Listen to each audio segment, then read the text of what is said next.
The pledge, please, Madam Clerk.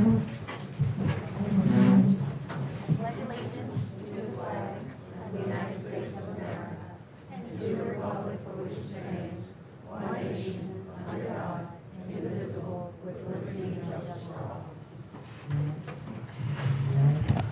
Roll call. Councilman Bodier. Present. Councilman Benton. Present. Councilman Hewitt. Present. Councilman Johnston. Present. Councilman Wheeler. Present. Mayor Maselli. Present. Police Chief Walker. Fire Chief St. Cyr. City Attorney Burris. City CPA Linda Lulu. And Municipal Clerk Nicole Lee present. Thank you. I'd like to make some comments before we get this started this evening. Memorial Day will be celebrated Monday, May 28th.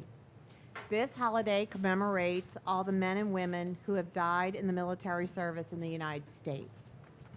During this solemn holiday, please keep all past and present military service members in our thoughts and prayers and thank them for providing us the freedoms that we enjoy today. There is a lot of travel that occurs over this weekend. I ask that everyone please be extra special, extra careful during your travels during the holiday weekend. Also, recently, Richard Kiddock's father died. Richard Kiddock is a member of our community who has served in a volunteer capacity in a number of ways at the Harahan Senior Center, as well as leading our variance board. I'd like, out of due respect, to please take a moment of silence to think about Richard's father and send him our good thoughts and prayers.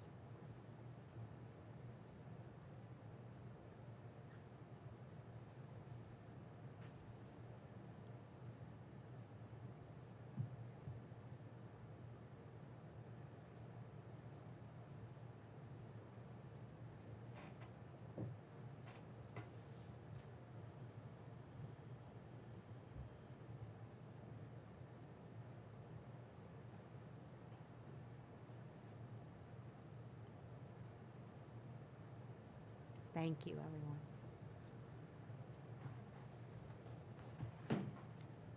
There's an issue that's recently come up in our community about properties on Woodlawn and permits.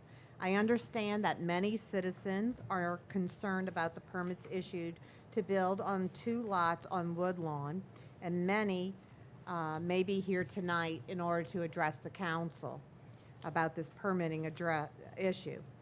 We are advised by the city attorney that the matter of the question of approval of permits to build on a single substandard lot of record must first be considered by the city council pursuant to section 18C of the Harahan zoning ordinance, and that all comments regarding the matter should be heard at a meeting properly noticed after the submission of a request by the council. Although no formal request for consideration of permission to build on these substandard lots of record has yet been submitted by the owners, in an interest of moving this matter forward with the least delay, I'm asking the council to consider setting the consideration of this issue on the next regular scheduled city council meeting, June 21st, 2018 at 7:30. Is anyone interested in putting this on the agenda for the council meeting? I just have issues being that I don't, you said the permit, but the permit can't be sent until the lot size actually goes through a variance, in my opinion. So I don't think it's supposed to come to the council. For one thing, I don't agree that the person should have sold the 25-foot lot and got away with it, but that happened. But I think it should go to variance because they have to agree on the size of the lot. The council can decide to put this on the agenda through contacting the city clerk. I think that it qualifies to come before the council.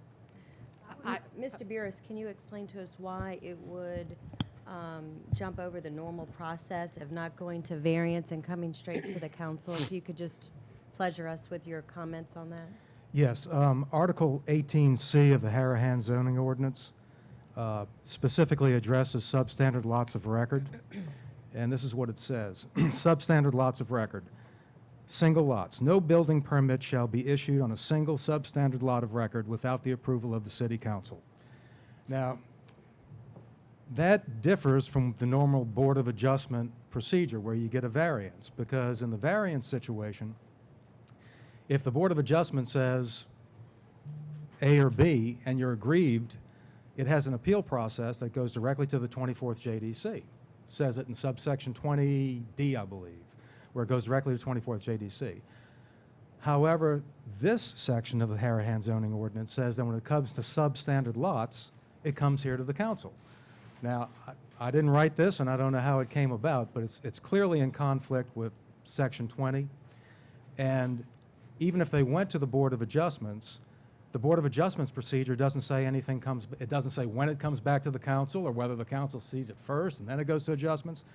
So you have this is a highly unusual ordinance, but then there's so many Harahan ordinances that are kind of out of the ordinary. But this one seems to be specific to this particular issue, substandard lot of record. And I don't know how or when it got passed like this, but it seems to me to put it right here. It says it plain as day.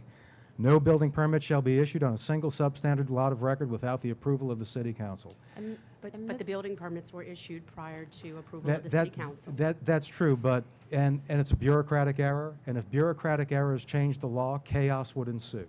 So the case law is very clear on this. Just because there's a bureaucratic error, that doesn't change the law. The law is to the effect that you guys have to pass on this substandard lot approval for, small lot. Well, I understand the building permit part. You still have to go through the process of variance to make it where you can build on a 25-foot lot. And that's one way to view it, but that really slows the process down, because if they get the variance and somebody wants to challenge the variance, it goes to the 24th JDC. Let's say the Board of Adjustments doesn't give them the variance. It goes to the 24th JDC, it pushes it off, but sooner or later, that lot size thing has to come back to the city council. So you can either deal with it now or... And look, I talked to Councilman Wheeler about this earlier. I said, I'm not sure whether it's even delegable, whether you guys can just ship this off to adjustments to say, what's your opinion of it, because the procedure's not provided for in your ordinance. Your ordinance says, come here. Doesn't tell you how to get here, doesn't tell you what you do if you're aggrieved by the decision of the city council, but I have to read the law as written, and that's what it says. It's two different things, though. You have one that's doing the building permit, which you're talking about with the council, but you can't do a building permit until you get the property I think, under the variance. because of the unusual nature of this, I think the best thing for these folks to do is to go get a lawyer and, have the lawyer contact the city, and maybe something can be worked out. But certainly, this is far from clear as to, how this came to be in the Harahan zoning ordinance, but I have to read what's written on the page, and that's what it says. It comes to you for the approval of building on a substandard lot. Right, the building permit, right. And Mr. Burris, under the variance board, there are exceptions for certain circumstances or situations that cannot go to the variance board under that part of the zoning law as well. I didn't know if we could... But like I said, I think that, we can debate this, but I think that the proper thing is for these folks. I think the stop work order was appropriately issued because it's clearly a substandard lot. And if they're aggrieved by that, and I'm just looking at what the law is written, the law is written says you need the approval of the city council. I think if there's a difference of opinion as to which direction to go in, it's really them and their lawyer that should make that decision. So either tonight, a council person can ask to have that placed on the agenda, or prior to the deadline for the next city council. Well, I think I gave 3 options here, and I said that you could either say you're going to defer any action on this until there's an application by these folks as to what they want to do. At some point, they have to make the application here to the council or to the Board of Zoning Adjustments, whichever option they choose. But they're the ones who have to do that. That would, even if the permit had never been issued, that's the requirement under law. You have to come and get the approval of the city council. So it doesn't spell out the procedure for doing that. But somehow they have to make an application to some governmental agency to get this approval. You can either tell them, we'll deal with this after you've made your application, or you can defer it to the next regular meeting or a special meeting and take it up then. If you don't think it's properly before you, my suggestion to you, my advice to you is to just await action by the applicant. It's their lot. they can read the code just as I can. You need a 50-foot, 60-foot wide lot to get a building permit. This is not that, it's a 25-foot wide lot. Now the ball's in their court to figure out the procedural way to make this right. So I have a question. The variance board has the power to overrule, I'm sorry. The variance board has the power to overrule a law that says that our lots have to be a minimum of 6,000 square feet? That's an a, autonomous board. that's a question of law that has to be addressed by the lawyers. And I think that is the appropriate step in this instance is for these applicants to get legal counsel, and then, maybe the lawyers can, mash out how to get this resolved. But look, the fault is with nobody but whoever wrote this ordinance, all right? This ordinance is on your books. This is what it says. It doesn't spell out a clear procedure for this instance. I'm just telling you what's written. And what's written says you have to get the approval of the city council. Doesn't say how you get there, doesn't say what the procedure is or what the appeal rights are. But that's what the black letter law is, and that's what you have to do. I have another question. Sure. To do with our ordinance. Person that owned it had two 25-foot lots, which made it a decent, a regular lot, a 50 feet. Right. It was one parcel. Well, it was two if they sold Two one. lots of It record. was two of record, but it should have been made one because of the way the ordinance is wrote. It should be about 50 foot. So how does a person sell the other lot and make it substandard again? Well, I think we're getting ahead of ourselves. And where That's is really- it caught at that, I think, in the process? What I saw in the paperwork on this was that the tax bill went out under one parcel, 50-foot wide.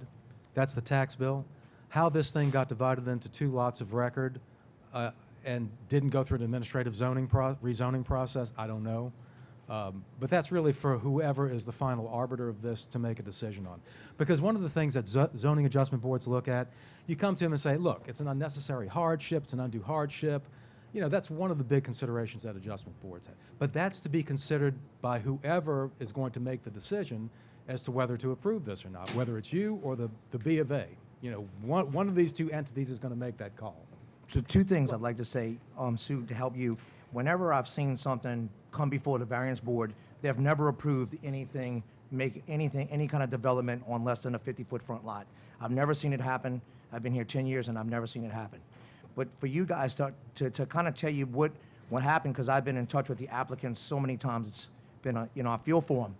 And so what they did was they came in and they spoke to the mayor and whoever here in code enforcement issued them permits to go out and start building. So they get out there, they bring in their plumber, they line up all their contractors, they frame up all their dirt, the dirt's delivered, they're ready to go, and then boom, they get a stop order from the same department that actually issued them the permit to build. Well, now they're into this about 25,000, and these are young people, and so it's very emotional for them. They're young guys with $25,000 invested in something that they don't know what they're going to do now. And so it's put everybody kind of in a bind. And before I decide on anything, I'm trying to figure out the best way I can to possibly help them to protect the integrity of that neighborhood as well.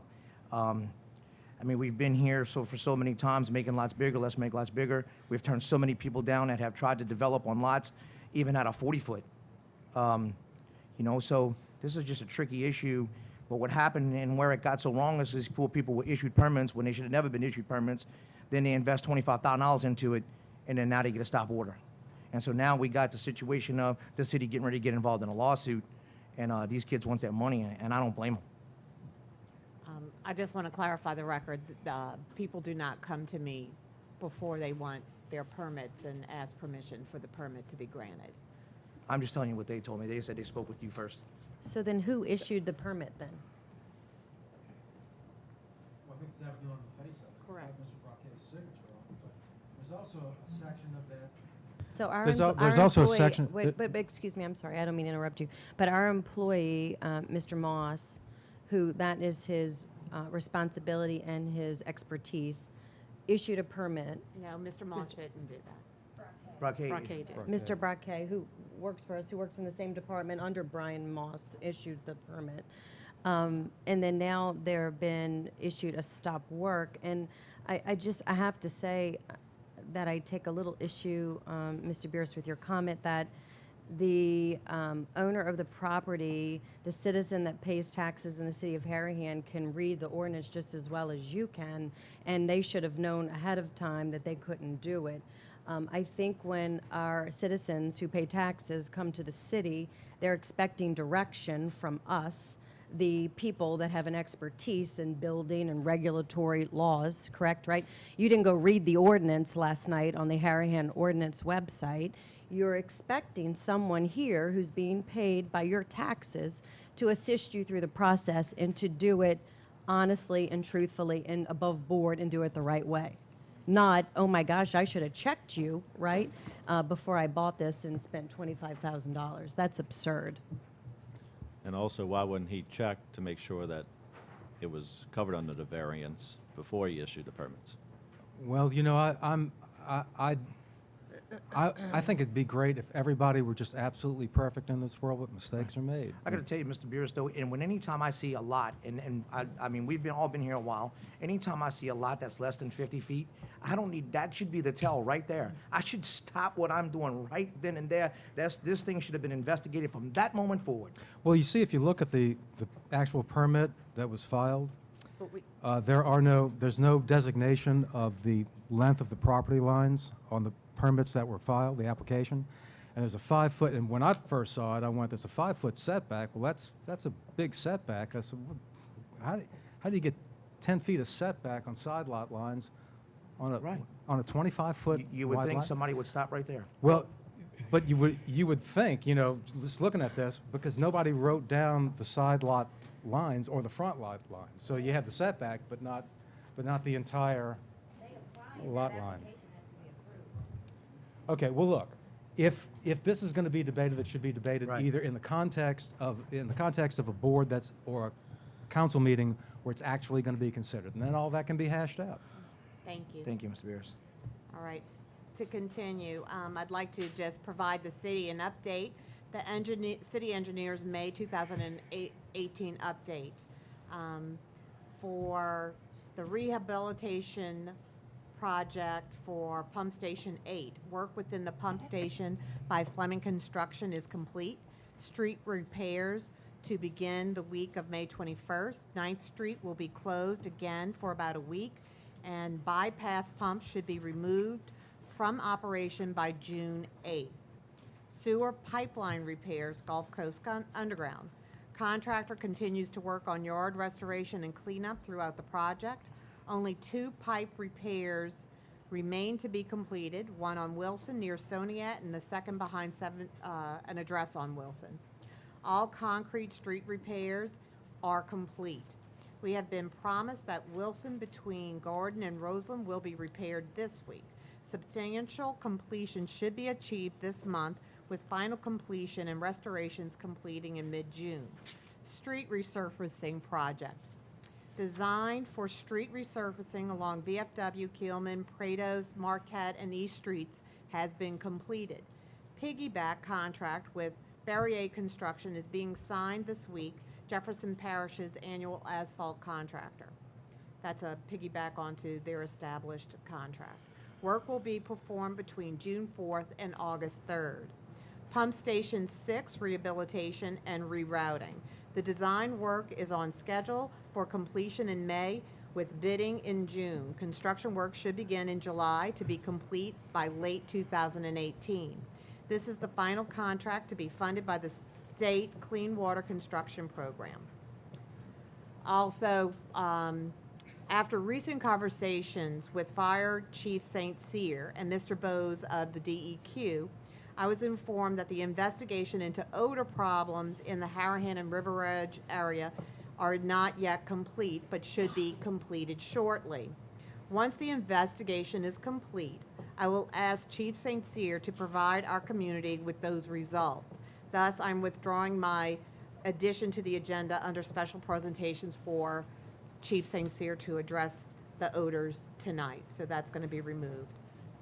I would also, there's a series of changes that we're going to be making to the agenda tonight, so bear with us while we get it all together. So I'd like a motion to amend the agenda to add under number 6, New business to consider the following requests. The Jefferson Chamber of Commerce is seeking permission to allow the Tour de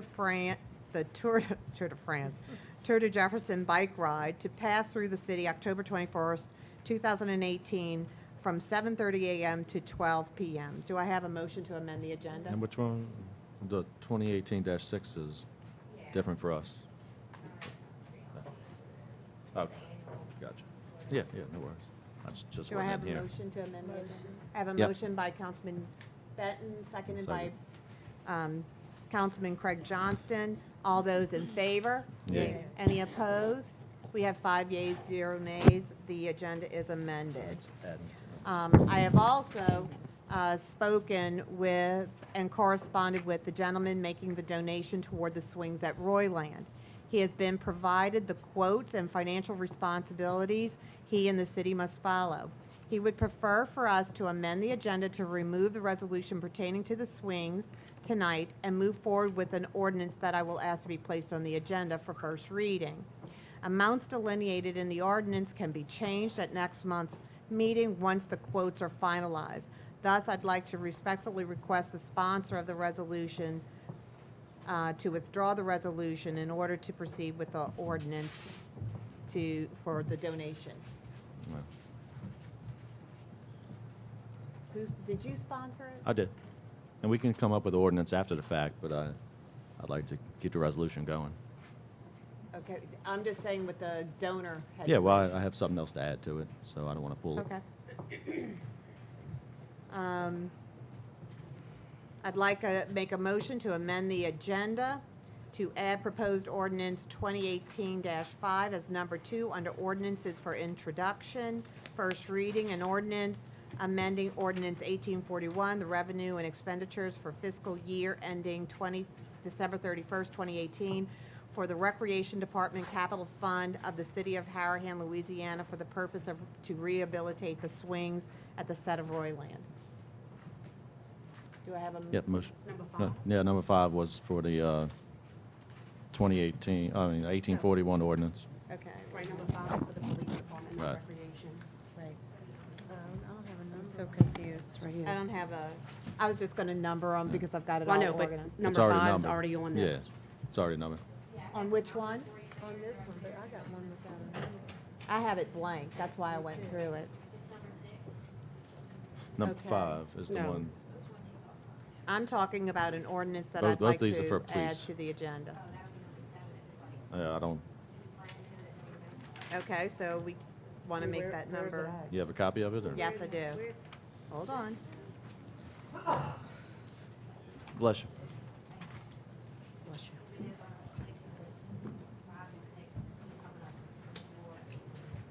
Number 5 is us, yeah, or police department. I think that numbers are wrong. Right. I don't have. Wait, hold on. I'm going to give you the one for the swings. Hold on. There's 6. 6 is this one. That's the one for the 30,000. I'm not written here, we just have it added in. Yeah, well, right, we have to add it to the agenda. So you want to make this 6? That one's gonna be 7, 7. yeah. Do you want to write those in and pass them out? I can write my own in. Got your 7. Got your 7.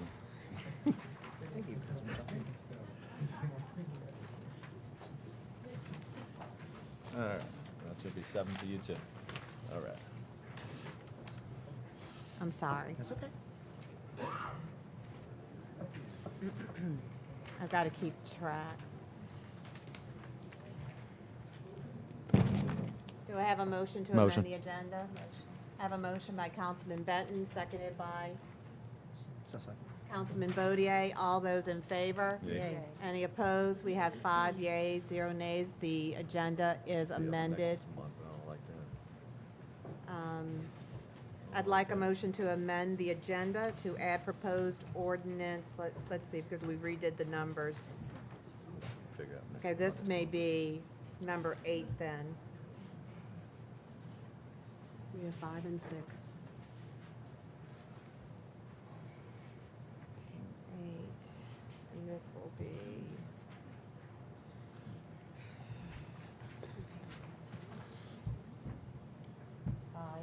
Let me get this out for you. Can we just go up by number that is already why don't at? we just start If at we can one? start I've at, got it all organized, hold on. apparently not. You can be nice to one another. Okay, here you go, Madam Clerk. So is this 8? What number is this?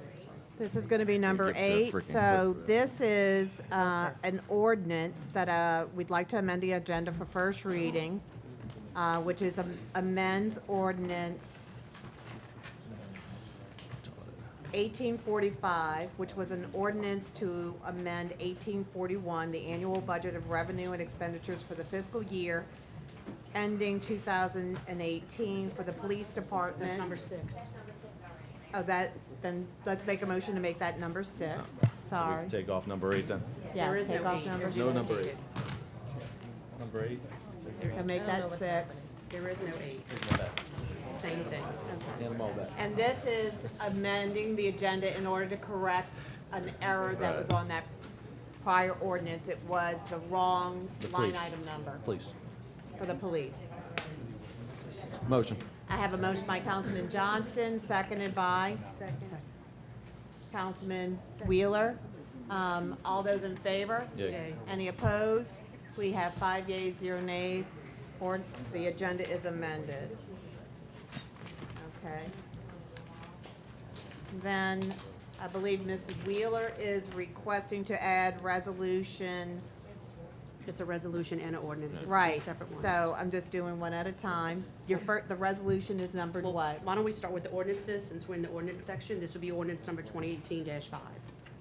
Okay, I have a, confuse motion by Councilman Wheeler to amend the agenda to add resolution. No, it's ordinance number what? 2018-5.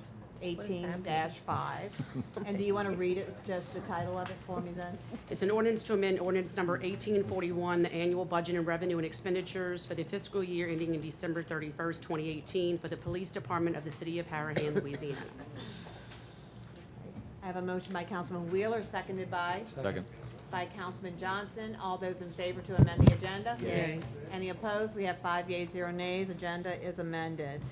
I also believe there's a resolution. Ms. Wheeler is requesting to amend the agenda to add resolution. What's the number of this resolution? 2018-6. That's what I have, okay. For 26, to add resolution number 2018-6, a resolution accepting funds from Jefferson Parish in the amount of $125,000 to assist the Harahan Police Department in the purchase of equipment and supplies to be used in the department's crime-prevented efforts in the furtherance of effective law enforcement and protection, promoting the health and safety initiatives. I have a motion by Councilman Wheeler, seconded by Councilman Bodier. All those in favor? Yay. Any opposed? We have 5 yeas, 0 nays. The agenda is amended for the resolution. Special presentations, since Mr. Pretlove, Chief St. Cyr's not going to do his presentation tonight. Mr. Pretlove, if you would please come and introduce yourself and give us some information.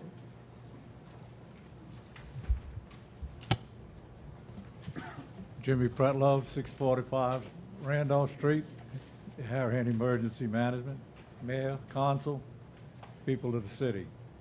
I have here some stuff I want to read to you. Remember, June the 1st starts the official start of hurricane season. This is a joint deal between the state and the parish. And the purpose this is the purpose of this plan to establish procedures for the government assist evacuation, the general public, including those who have disabilities, medical needs, or old people, what it means, and their pets during major hurricane category 3, 4, and 5. In any man-made or natural emergency situation within or in around the surrounding area of Jefferson Parish. Jefferson Parish could experience disaster conditions that would require the evacuation of large portions of the parish. Disaster conditions requiring public assistance Evacuation could be brought on by a natural phenomenon such as hurricanes, floods, tornadoes, fires, storms, and/or a combination thereof. Other unforeseen occasions would be necessity for public assistance evacuation for hazardous material incidents either at a fixed site or on transit, or acts of terrorism. 10 to 15,000 Jefferson Parish residents either do not have their own vehicles, automobiles to drive themselves, or financial facilities, the means to evacuate from the parish. Hundreds of individuals with disabilities, advantage age, and hundreds of and medical assistance will need assistance evacuating from Jefferson Parish to special needs and medical shelters outside the storm or disaster area. Thousands of Jefferson Parish residents and their pets will not be able to be evacuated without assistance from the parish and the state government. The public assistance evacuation plan is designed to provide evacuation, transportation during disasters requiring evacuation of large portions of the parish. Public assistance who do not own automobiles, members of the general public who do not have any financial means to pay evacuation, those not to be able to drive. Public assistance evacuation plan is a joint evacuation process sponsored by the state of Louisiana, Government Office of Homeland Security and Emergency Preparedness, and the Jefferson Parish. When the mandatory evacuation is called by the president of the parish, parish transit buses will begin pre-designated transit evacuation route up and down Jefferson Highway from Orleans Parish to Kenner. Those members of the general public needing transportation out of the disaster area, the Jefferson Parish Transit Bus will drive these evacuees to the parish pickup point, hereafter called PPP. These will be put on parish property, taking each to both sides of the river at the Yenny Building and the Ilario Center. Upon arrival at the pickup point, site evacuees will be processed by employees of the state of Louisiana, placed on buses chartered by the state to evacuate to shelters outside the disaster impact area. Once placed on a state chartered bus, the evacuee will become the responsibility of the state of Louisiana and outside the realm of the responsibility of the Jefferson Parish Emergency Management Department. Residents with disabilities, advantaged age, and/or medical needs who are not able to travel to public transit stops locations or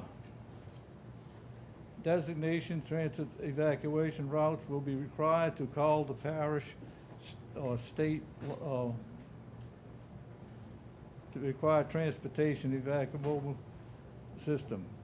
That's 504-349-5360. This is one piece of paper, this page, that is given to me through the state and the parish. There are 199 more of these that stacks this high. If I tried to read all of that, we'd be here till next week. The idea of this is to let you know that the parish has a very comprehensive plan since Katrina. It covers just about anything that you can imagine can happen in this parish. Now the rest is up to the individual, because this is to get you out. This is if you stay in.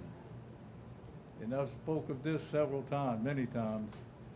What you're gonna need is a supply of, for 3 to 5 days of non-perishable foods, 1 gallon of water per person per day, baby needs, pet needs, don't forget a can opener, batteries, flashlights, batteries for portable radios, prescription medication, first aid kits, small tools, board up your windows if you want.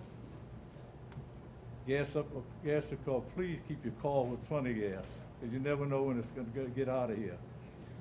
If you have a 55 to 65 kW generator, you can expect to use about 5 gallons every 7 to 8 hours.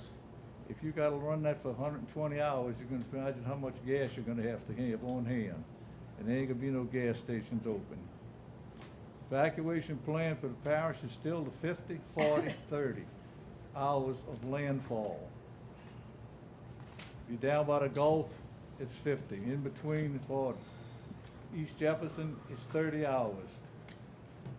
When evacuation is called, I advise you to leave early. The 2010 census, the population of Jefferson Parish was estimated at 432,552.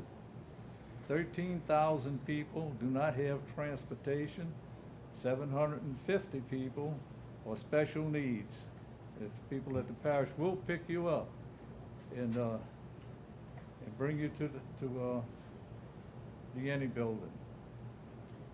They're not gonna call for an evacuation unless it's a category 3 and above.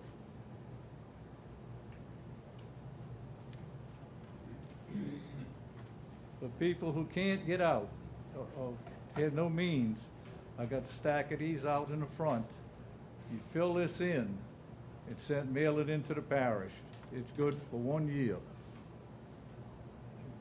It covers everything in here, and it's not actually trying to tell you what to do. It's just that you telling them what you need. So the big plan is to take care of yourself. Fire department will be ready, the city will be ready, the mayor will be ready. If you help yourself, it's less to do. Oh, I forgot, the police department also is ready, because they help out a lot. The less that the fire and police department will have to do to protect you. Fire department won't come out after 50 or 55 mile an hour winds, so you'll be strictly on your own. So the best thing is for you to do is prepare for yourself, and like the Boy Scouts say, be prepared. I say, prepare for the worst. If it never happens, you got it made. I don't know how many people are sitting in here went through Katrina, but that was a rough one for us. Fortunately, Harahan had a mayor, Paul Johnson, that really wanted to get the city back together. And he worked all night, because I know I spent several weeks with him from 7 in the morning till 12 at night, several trips to Baton Rouge. My highlight was I got to meet the governor. I said I shook hands with a lot of governors, but I ain't ever kissed one. He said, well, come on and kiss. So that happened. But I'm confident we got a good consul here that'll protect this city. We got a mayor that I know will protect this city. And I'm expecting for her to call a meeting between the police and the fire, like we did in the past, to make sure we got everything going and get things ready. But the first thing is you take care of yourself. And that's, like I said, this one plan is to get out.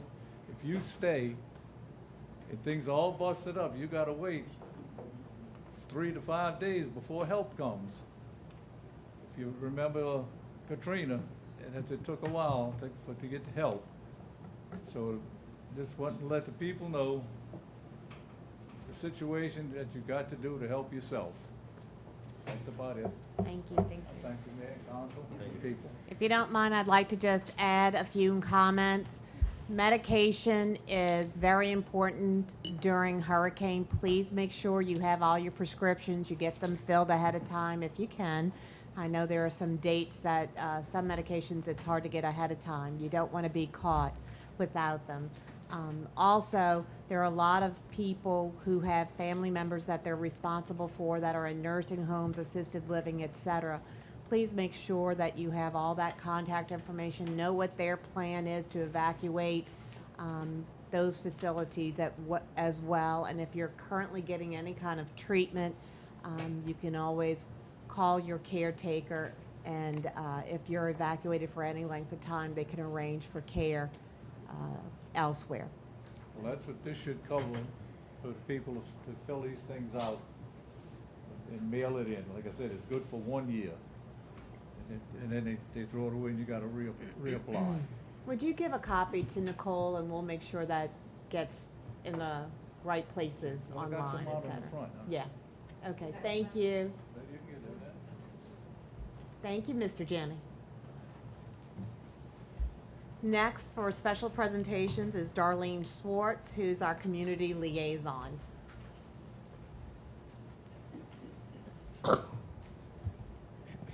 Good evening, Mayor, Council, and citizens. I'll make this brief. We have a couple of fundraisers coming up, and also some property tax information to relay to everyone. First off, this won't make the Cox Cable broadcast, but this Sunday, May 20th, at the Mill Bar, we've got a fundraiser for one of our own citizens, Mr. Michael Leslie. Broke his back while he was visiting family up in Chicago with his family. And they're a great family. They live over on Oak, and as you can imagine, the medical bills are outrageous. The donation is $5 for kids 12 and under. $10 donation for adults, includes food. Again, this is going to be this coming Sunday from noon to 4:00 p.m. And everything is going to go toward Mr. Leslie and help out with his medical bills. $10, guys. I mean, gee whiz, you know. So try to make it over there and support this family. They're great people, and will really appreciate any support you can give them.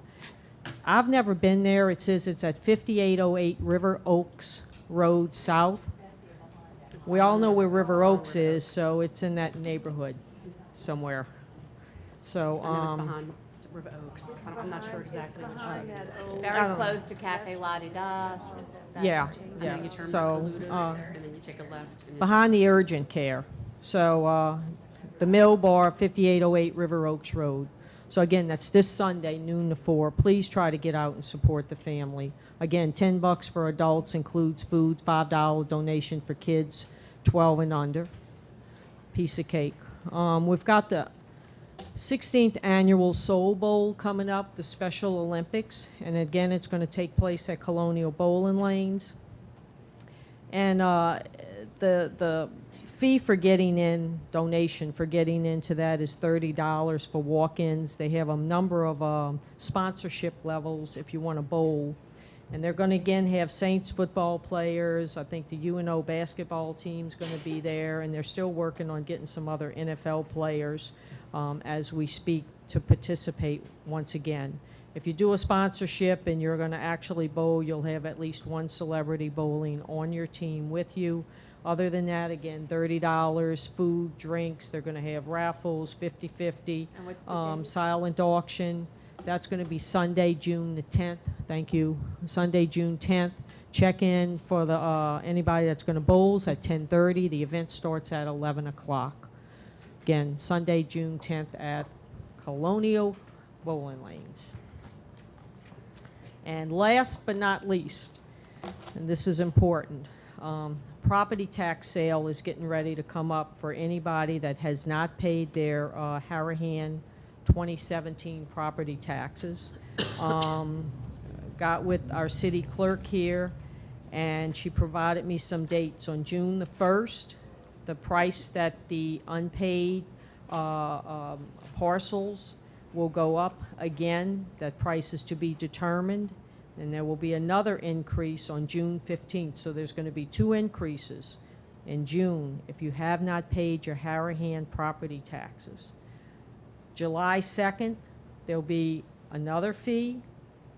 July 13th, another fee. And then on July 18th, you're looking at a tax sale.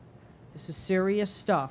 please, if you're new to Harahan, you paid your Jefferson Parish taxes, that's lovely. You gotta pay the piper for Harahan, please. It's two separate bills, two separate entities.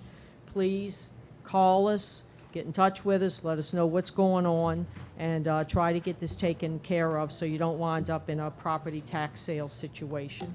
And that's it. Thank you. There's one more I'd like you to remind. One more? Okay. Do that. Crawfish cook-off. Ah, okay. St. Rita, their fifth annual crawfish cook-off. And that's going to be Saturday, May 19th. And this won't make the broadcast either.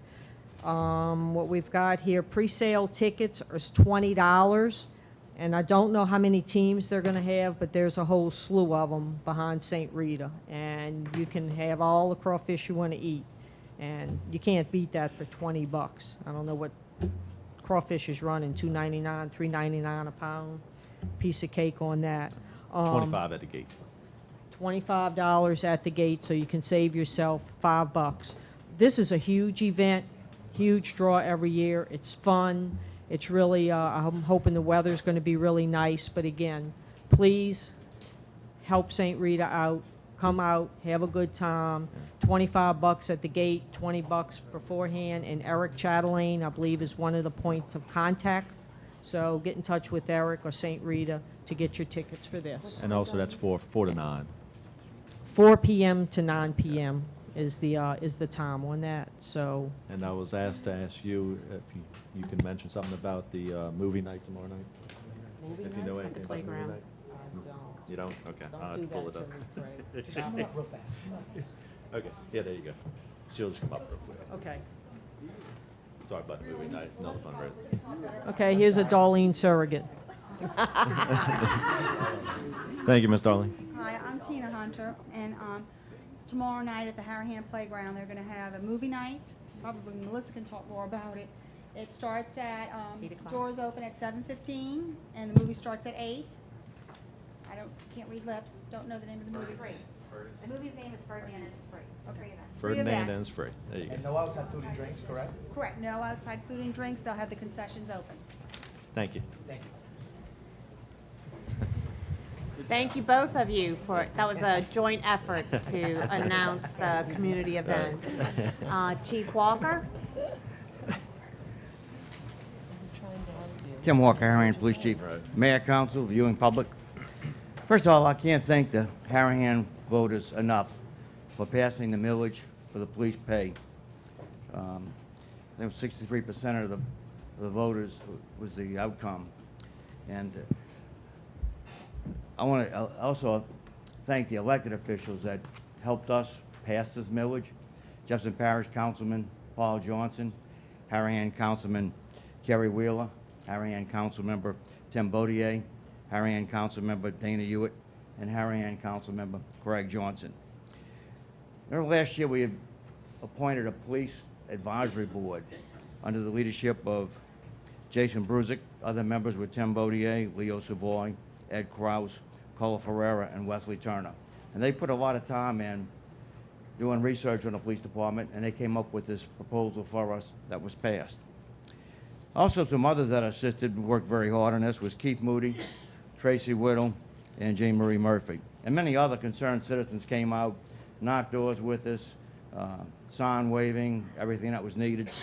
And most importantly, the citizens in the business community that came in and actually donated money for us to get this word out. There were several flyers that were mailed, signs, T-shirts, etc. So again, I can't thank the public enough for supporting the Harahan Police Department. It's the same issue I've been having, I guess, for the last year or so or longer, about financials. On Sunday, March the 4th of this year, at 5:39 p.m., I received an email from our finance director that gave us financials for 2017 that only went through November. March the 4th, financials that only went through November of last year. So last Sunday, May the 13th, I sent out a public records request around 10:40 a.m. Yes, I do work on Sundays. About an hour or so later, I received the financials for the rest of the year, meaning through December 31st of 2017. Remember, our city audit has to be completed by the end of June. So it's quite important for us to have, not just me, but the council and the mayor, to have the financials through the year to see how we balanced out. So after we received the financials, we went through them and we discovered that as it's listed, and again, it's not finalized, they have us listed over $230,000 over budget. We've been reviewing those numbers, and there's quite a few discrepancies. I had the problem again in 16 when the auditor had us over budget, and after we showed them by city ordinance and ordinance amendments that we wanted to budget, both the auditor and the city finance director agreed we wanted to budget. But the audit still went into the state legislative auditor in 16 that we were over budget. I'm just concerned it's going to happen again this year. We're in a process of putting the documentation to clean this up, because I do believe we're going to be under budget for 17 as well as we were for 16. Mayor, earlier this year, the latter part of last year, issued several purchase orders to buy 2 cars out of Baton Rouge. I've actually had 2 meetings. Did you call the dealership and tell them not to sell us the cars? At first you said no, then you said that's not what you said, and you said you were going to tell us what you did tell the dealership. I'm concerned. What did you tell? You keep saying you can tell us what you told the dealership, but you never tell us. You never did tell us what you told the dealership why not to sell us the cars. Can we expect an answer tonight? Please finish your presentation. Okay. Okay. End of May, school's out. We'll have a lot of kids on the streets in the city. Please drive carefully. Watch the stop signs, watch the speed, watch out for kids darting between cars. The other thing that we put on our Facebook page, your street numbers.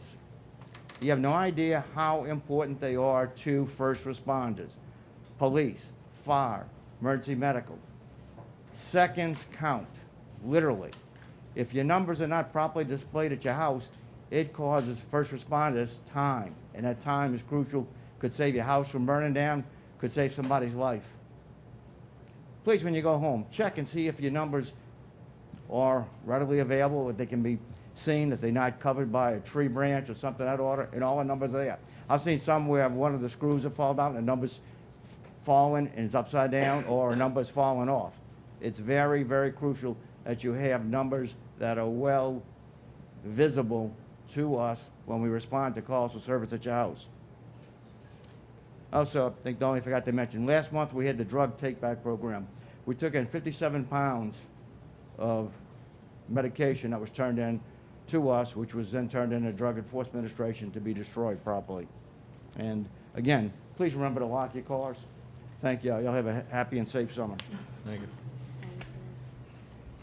We will now open to address the council. Anyone wishing to come up, address the council, please do so. Come to the left, the podium, if you, well, to your right, podium to the right. You have 3 minutes. Please state your name and address, and you have 3 minutes. So, and we just ask everybody that you are addressing the council, not the audience. So, thank you very much. Thank you. Pat Milam, 9 Aaron Court. I moved here 30-plus years ago. My wife's a 55-year resident. Regretfully, I'm here today to make a complaint. I've gone through proper channels for the last couple of years and have had no success. I don't really relish the idea of coming here to make this complaint. It's not a complaint about money. I know the city is short on money, but my complaint is not about money. I just need some public service action. Let me give this out to you. Mayor, as we've discussed a couple of years ago, I have a neighbor, maybe the greatest guy in the world. I don't know him. He bought the big property on Colonial Boulevard about 4 or 5 years ago.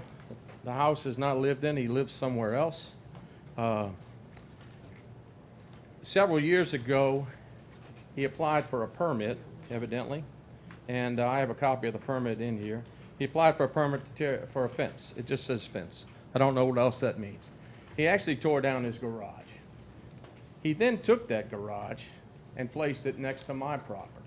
It has been there. You saw it. I've showed it to you. You at that time said you didn't want to make a formal complaint about it. You wanted to talk to the neighbor to be neighborly. I'm good with that. That happened 2016. I gave y'all a copy of some of the documents. You'll see his permit in there for the fence, whatever that meant. You'll see in the Google Maps in 2011 and other years that the garage was there. The garage is now gone. This week, he put in about, I guess over the past 6 months, he's put in about 15 loads of dirt. Evidently, he's planning on building a big garage. I brought this to give you folks an idea of what I gotta live next to every day. Every day I have to live that for years. And it's against Harahan code. May I put that up there? Sure.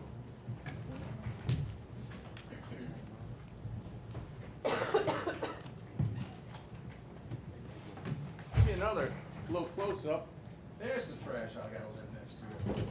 There's raccoons, there's critters in there, there's rats, there's roaches, there's whatever else. And as mentioned by the Harahan code, it's clearly a violation of code. The code says you can't have lumber, timber, it's an attractive nuisance, and I don't know quite honestly what to do with it. I don't expect an answer tonight, but I would expect and hope that y'all would do something about it. My fuel tonight is flame because I sent a letter to the mayor on March 27, 2018, asking a Freedom of Information Request Act of all code violations and any property that was complained about. It took over 2 months. You were wonderful, by the way. 2 months. I asked for 17 and 18 for code violations. Time's up. Do I have a motion to grant 2 more Motion. minutes? Motion. I have a- 3 more minutes. what? Thank you. I'd like to make a motion to give Mr. Milo 3 more minutes. I have a motion to grant 3 more minutes Second. by Councilman Bodier, seconded by Councilman Wheeler. All in favor? Yay. Any opposed? We have 5 yeas, 0 nays. Motion passes. It took over 2 months to get this document. This document's not responsive to my request. I didn't ask for 16. I was trying to make it light. And the mayor, you always talk about the Freedom of Information Request Act are bogging y'all down. Well, if you'd done what I think somebody should be doing, you wouldn't have had to my request. This does not include 2018 at all, which is what I asked for, just 17 and 18. It doesn't have any of the issues or the problems in here. And I'll close it on this. The definition of nuisance in Chapter 58 of our Harahan City Code clearly states 58(1) is a nuisance that's defined as anything that works to injury, harm, or prejudice an individual, including facilities and general uncleanliness of a property. This includes any abandoned wells, shafts, basements, abandoned refrigerators, motor vehicles, lumber, trash, fences, or debris. I obviously have all of that, and I'd like something done about it. And I'm not expecting an answer today, but I would appreciate a response from some council people at a later time, and I'd like something done. The last thing I have to say is it didn't address 2018, and I really was frustrated. And I went to M&M to get some stuff, and what do I drive down the street? I see a stop work order. And I really thought that was really strange that I had requested that information. This was issued, and yet wasn't provided to me. So I would ask something be done. To me, the train's off the tracks. You can't get a response on something like this. Thank you. I'd like to make a comment. Mr. Mallon, real quick, sometimes I love everybody in this city, but let me tell you something. I keep my house clean because that's how you do respect your neighbors. And this gentleman, like you said, may be the greatest guy in the world. And when you called me to come look at this, and I have brought this from this DS before and held pictures up for it to be seen, and still nothing has been done for me as a councilman. So I went there, and I didn't believe you. I didn't believe him. I said, some people are crazy. They just say all kind of crazy stuff. Right, we got right close to that pile, and there's something moving around inside that thing, and I got my butt out of there fast, because if there's some baby raccoons and a mama raccoons in there, she's coming out to hurt somebody. And that thing is right on the street where anybody can get close to. So, Mr. Mallon, I hope you get some results, and I hope you come to this council meeting every single month until you get that result. And I thank you for your concern. Thank you. Yes, sir.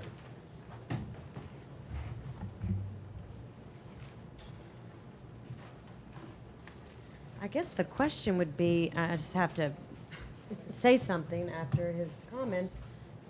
Is code enforcement driving the city and issuing citations for citizens who are not abiding by our law? Yes, what, we're going to address the council if we want to do a I'm addressing you. I'd like to just have a question. It's code and an answer Yes. to the question. Code enforcement is driving Mr. around Burris, and offering citations. Yes. Mr. Burris, we're probably going to need to just talk about the law, the interpretation, the application, et cetera. It's okay. You don't have to answer. We know you can't. Eric Chatelain, 700 Colonial Club Drive. I'm going to answer that question for Ms. Hewitt. Thank you. Code enforcement, I want to let you know a couple of violations that are obvious that should have been caught from start. And it's dear friends of mine, and I'm going to say this stuff, but you have sidewalks not being built on brand new houses. People living in a house, no sidewalk. Hope I don't hurt their feelings. You have 8-foot fences being built. Can't build an 8-foot fence in a residential neighborhood. And you could ride the streets and just look around. Trust me, I mean, nothing's being done. The Woodlawn issue, I'm totally lost. I mean, y'all discussed this in the beginning of the meeting. I don't know where that went. So I don't know if I can address that now or if I can't, if it's going to come up later. I mean, you mixed the agenda. I'm totally lost. I mean, I thought we had a clown up here juggling. I was That's what I was lost. going to tell you. Just real quick, it was a smoke and mirrors tactic because somebody fumbled the ball here at City Hall, so let's hide it real fast so nobody knows about it, why it cost these kids $25,000. Well, I believe the city needs to compensate this family, whoever it is, give them their money back, and tell them start over with a 50-foot lot. Because I came in probably 3.5 years ago and asked to build on 4 30-foot lots. And I was told, you cannot build on 4 30-foot lots. You need to go to planning and zoning and go to planning and zoning and see if you can get it. I come in, apply for 3 40-foot lots. I didn't go all the way through with it because basically the council members had 3 votes yes, 2 votes no, and the mayor made a public statement that she would veto it. I pulled it. And I went through and built 2 60-foot homes. 2 60-foot lots, and we built nice houses on them. Thank y'all. It's no problem. You can't do for one and not the other. Trust me, I like the people that are trying to do this deal over there. You're just going to open up a lot of lawsuits. I mean, nothing against them. If you shut them down, you get 1 lawsuit. You don't shut that down, you're getting a bunch because we're coming to build them. I came in 4 months ago and I asked for someone to update me on the 9th Street construction stuff. You gave us a little halfway update today. You told me at that meeting next month you would have Mr. Calvin Hartmeyer, somebody come in from the engineering firm and address that. Conveniently, he wasn't here at the next meeting, you weren't here at the next meeting. We had 2 more meetings since then. I believe one of the meetings I came in and asked for an update, and of course, Mr. Hartmeyer's not here. So I don't have an update on that too. We just want to know where our tax dollars are going. I know it looks like a lot of construction's going on, and I give you credit. We getting things done. I appreciate it. In the same note, that's the same money you complained about that we borrowed $4 million to get this done. You're going to spend every penny of it. It's there to be spent. We need the repairs. I'd just like to know if all the repairs are getting done properly. I came in 4 months ago and I made a complaint about a street light across the street from my house. The street light's working, but there's trees growing around it. So if we have, you can ride the street, someone needs to go around, trim around the street lights. I mean, it's great to have street lights, but if it's only lighting up half of the side because trees are growing on the other side, we're losing out on safety. You know, and I'll tell you, my dad even says you go there, you sound like a sore loser. You call it what you want. I'm just stating facts. Time. You need some more minutes? I need some more time. Yeah, I'd like to make a motion to give Mr. Chatelain 3 more minutes. I have a motion to grant Mr. Chatelain 3 more minutes, seconded by Councilman Bodier, seconded by Councilman Wheeler. All those in favor? Yay. Any opposed? We have 5 yeas, 0 nays. Motion passes. I don't take myself as a sore loser. I take myself as someone who's interested in the city and who wants to help this city move forward. I'll keep being vocal and explain what I have to do. You know, I will be here every month if I don't have something going on with the family and explain anything I see going on in the city. Any one of y'all can call me and ask me any question at any time, and I'm going to give you the best of my knowledge. So my door is open. Call me up. If there's anything I can help you with, let me know. Thank you. Thank you.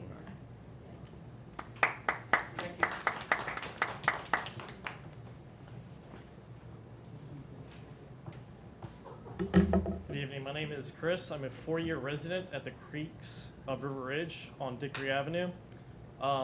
since the beginning of this year, my main complaint is it seems like there's been a nightclub that is open across the street at 1820 Dickory Avenue next to Heads and Tails called Mango Sports Club. Basically, my main complaint is that until 5 a.m. every weekend, it ends at 5 a.m. on Mondays, I have to go to sleep too. I've approached my apartment complex. They sent out flyers to everyone in our apartments saying that to contact to the Harahan Police Department. The first time I made a noise complaint, I met the officers in front of Mango Sports Club. Officer told me that there was a number of complaints about Mangoes as far as the noise, and that they couldn't do anything because they weren't violating any laws. I was quite skeptical at that point. I researched Jefferson Parish's noise ordinance laws and ordered 2 appropriate noise meters. The next weekend after I received them, I actually physically went up to the club and measured their noise, which came out to be 65 decibels, which is higher than Jefferson Parish noise ordinance. It should be 60 or less after 10 p.m. I also made a measurement in front of my apartment complex, which was 55 decibels, and on a residential property, it should be below 50 decibels after 10 p.m. So I made another call of a noise complaint, met another officer there. She did not have a sound meter, and I was literally told by this officer that there's literally nothing that she can do. She cannot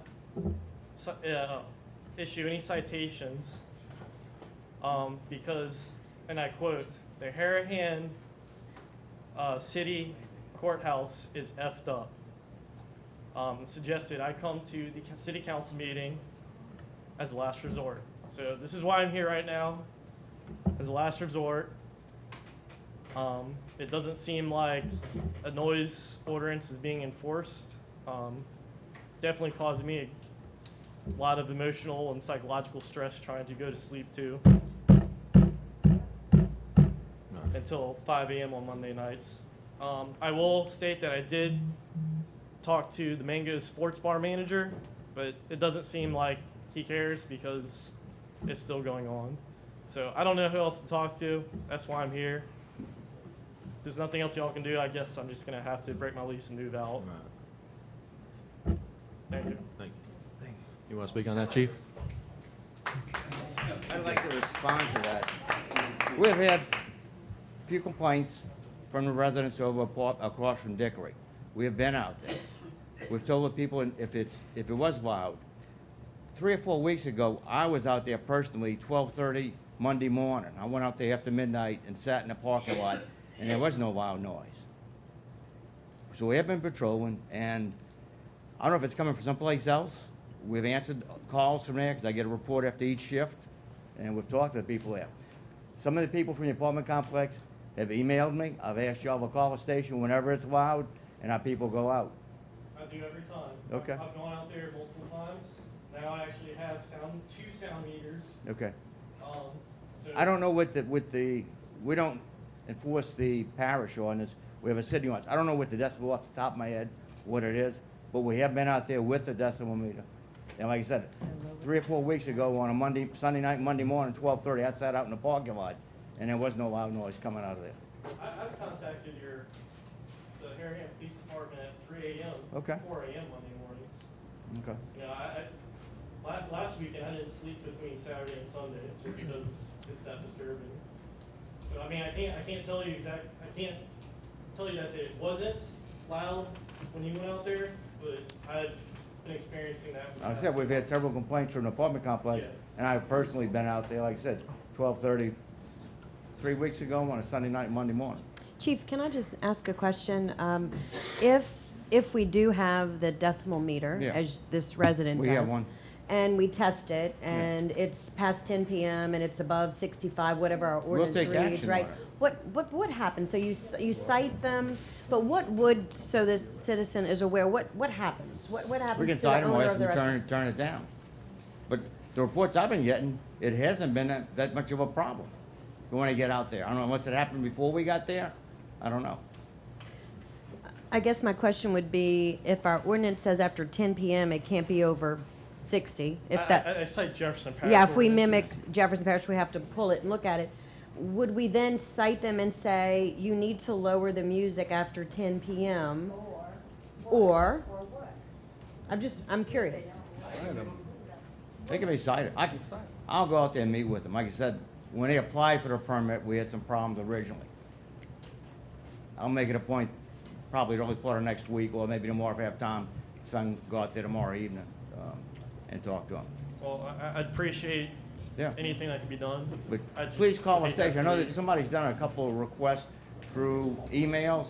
Might not get that until after it's all over with. Just call the station, 737-9763, and we will respond. What does that mean, you'll cite? Give them a ticket? A summons, we can give them a summons.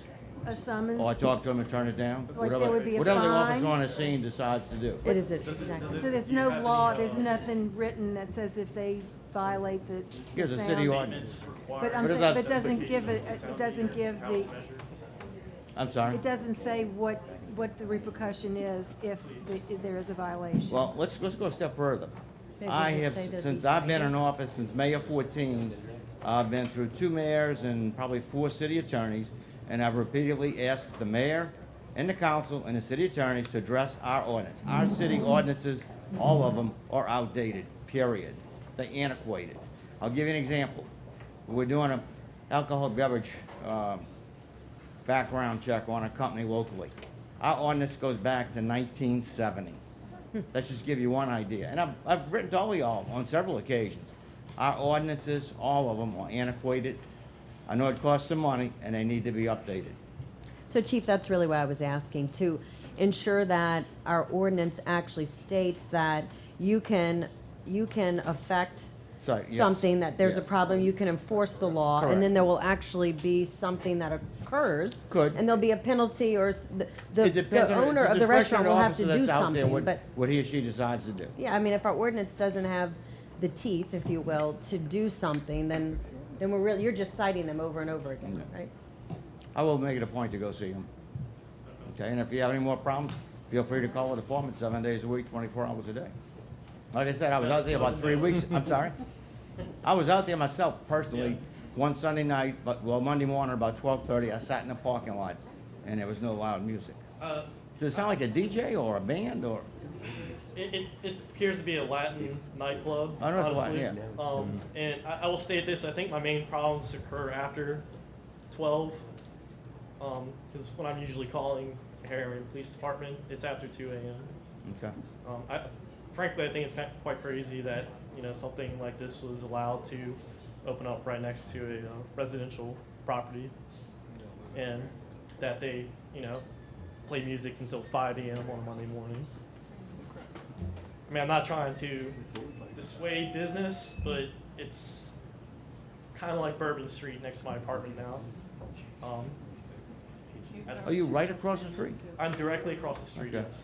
And I guess unfortunately, it's residential on both sides, Yeah. right? I mean, Well, you there's got Dick back and front. You got a major thoroughfare in between, plus you have foliage and fencing. One of the difficulties with this, the Harahan zoning ordinance doesn't set forth a certification that's required of the decibel level meter. It's usually an ANSI certification. And the weighting, there are different ways to measure this stuff, and they're either the C scale or the A scale. The thing that you're describing, this low frequency thumping noise, usually that doesn't trigger, I know this from experience, having dealt with this stuff, it usually doesn't trigger a violation because the thumping noise is not read on the A scale. And so, so actually I think what you got here, Chief, is a garden variety disturbing the peace charge. You go out there, and if you got enough people complaining at 3 o'clock in the And that's the morning. other thing, we need a about- complainant. Yeah, I think you got a follow garden us, that variety we need somebody disturbing the peace to charge. be a physical complainant if we affect our arrest. Yeah. Well, if it keeps happening, and happens again this weekend, Yeah. I will, call the police I mean- department, I will physically meet him again. And Even if I have to go out at 5 a.m. on a Monday morning. But it helps to have more than one resident complaining. If you got a couple of people, 3 people, because you're in an apartment building.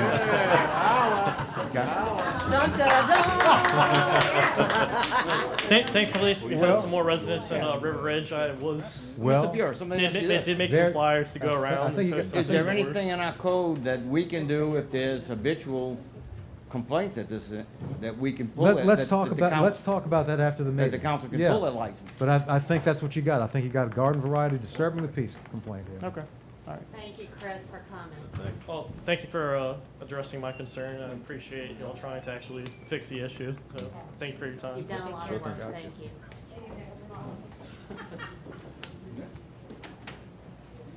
Next, address the council. Good afternoon, Natasha Frazier, 1913 Oak Creek Road. Mayor, Natasha council, Frazier. and citizens of Harahan. I am actually here to back up Chris. I'm having the exact same complaint. I've been having this issue since November of last year. I don't know when the club actually opened. I hear the same thumping. I've been advised to use earplugs or hang up curtains in my window or move. I have tried hearing, putting in earplugs. I have heard and felt the thumping. This past Monday, the music and the thumping was going on when I left for work. I go to work 6 o'clock in the morning. It was still thumping 6 o'clock Monday morning. It's on a Thursday. Matter of fact, it's probably going on right now. It starts Thursday nights all the way until Monday morning. And each time when they operate business, it's till the next morning that you're hearing the music and the noise. And it's constant. And I've called the police 8 times between December 22nd and February 4th of this year. The last time I asked to speak to an officer. The other 7 times I just asked them to address them and turn their music down. I've noticed where maybe they turn it down when the officers are there, and then eventually it goes right back up to the excessive noise. I feel if I can hear it and feel it in my apartment, they can afford to turn it down without it affecting their business. It is extremely loud. It's actually, you know, a little disrespectful. I mean, we're living across the street. If I wanted to hear the music, I would be in there. I don't want to hear it. So I'm just here to address the same issue. Don't mean to repeat what he said, but he is absolutely correct. And I live directly across the street from this place, and I just hope something can be done. Thank you Okay? very much. Thank you. Have a good evening. Thank you. Next, address the council.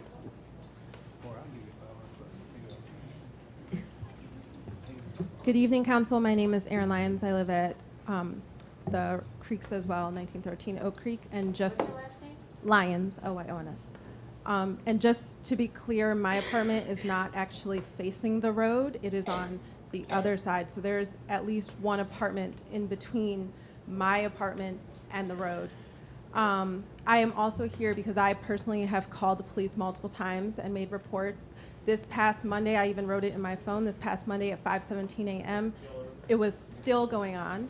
I am a teacher, and the children notice when I come in, and for the last few months, I am being asked why I look tired. It's because I cannot sleep between Thursday and Sunday. So I'm not sure if the police chief went the one day that they were turned down, but it is every single day from Thursday through Sunday night, usually way past 5, which I didn't even think we could have way past 5, because just as the other gentleman said, I didn't think I was living in the French Quarter. If I wanted to live in the French Quarter, I would. You can hear it in your apartment, you can hear it outside the apartment. I went out one morning, 3 in the morning, just to make sure it was from them, and it is very obviously clear that it is. Something needs to happen because they do not care. I would be happy to patronize their place, or I would send other people there. I wanted to try it out, but I'm not going to if every single weekend I'm being forced to lose sleep. I cannot do my job properly. I've got students I have to educate. I know other people are working hard.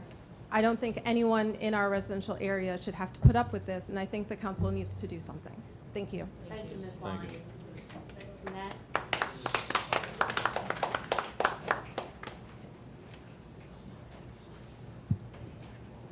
Good afternoon, Council, Mayor.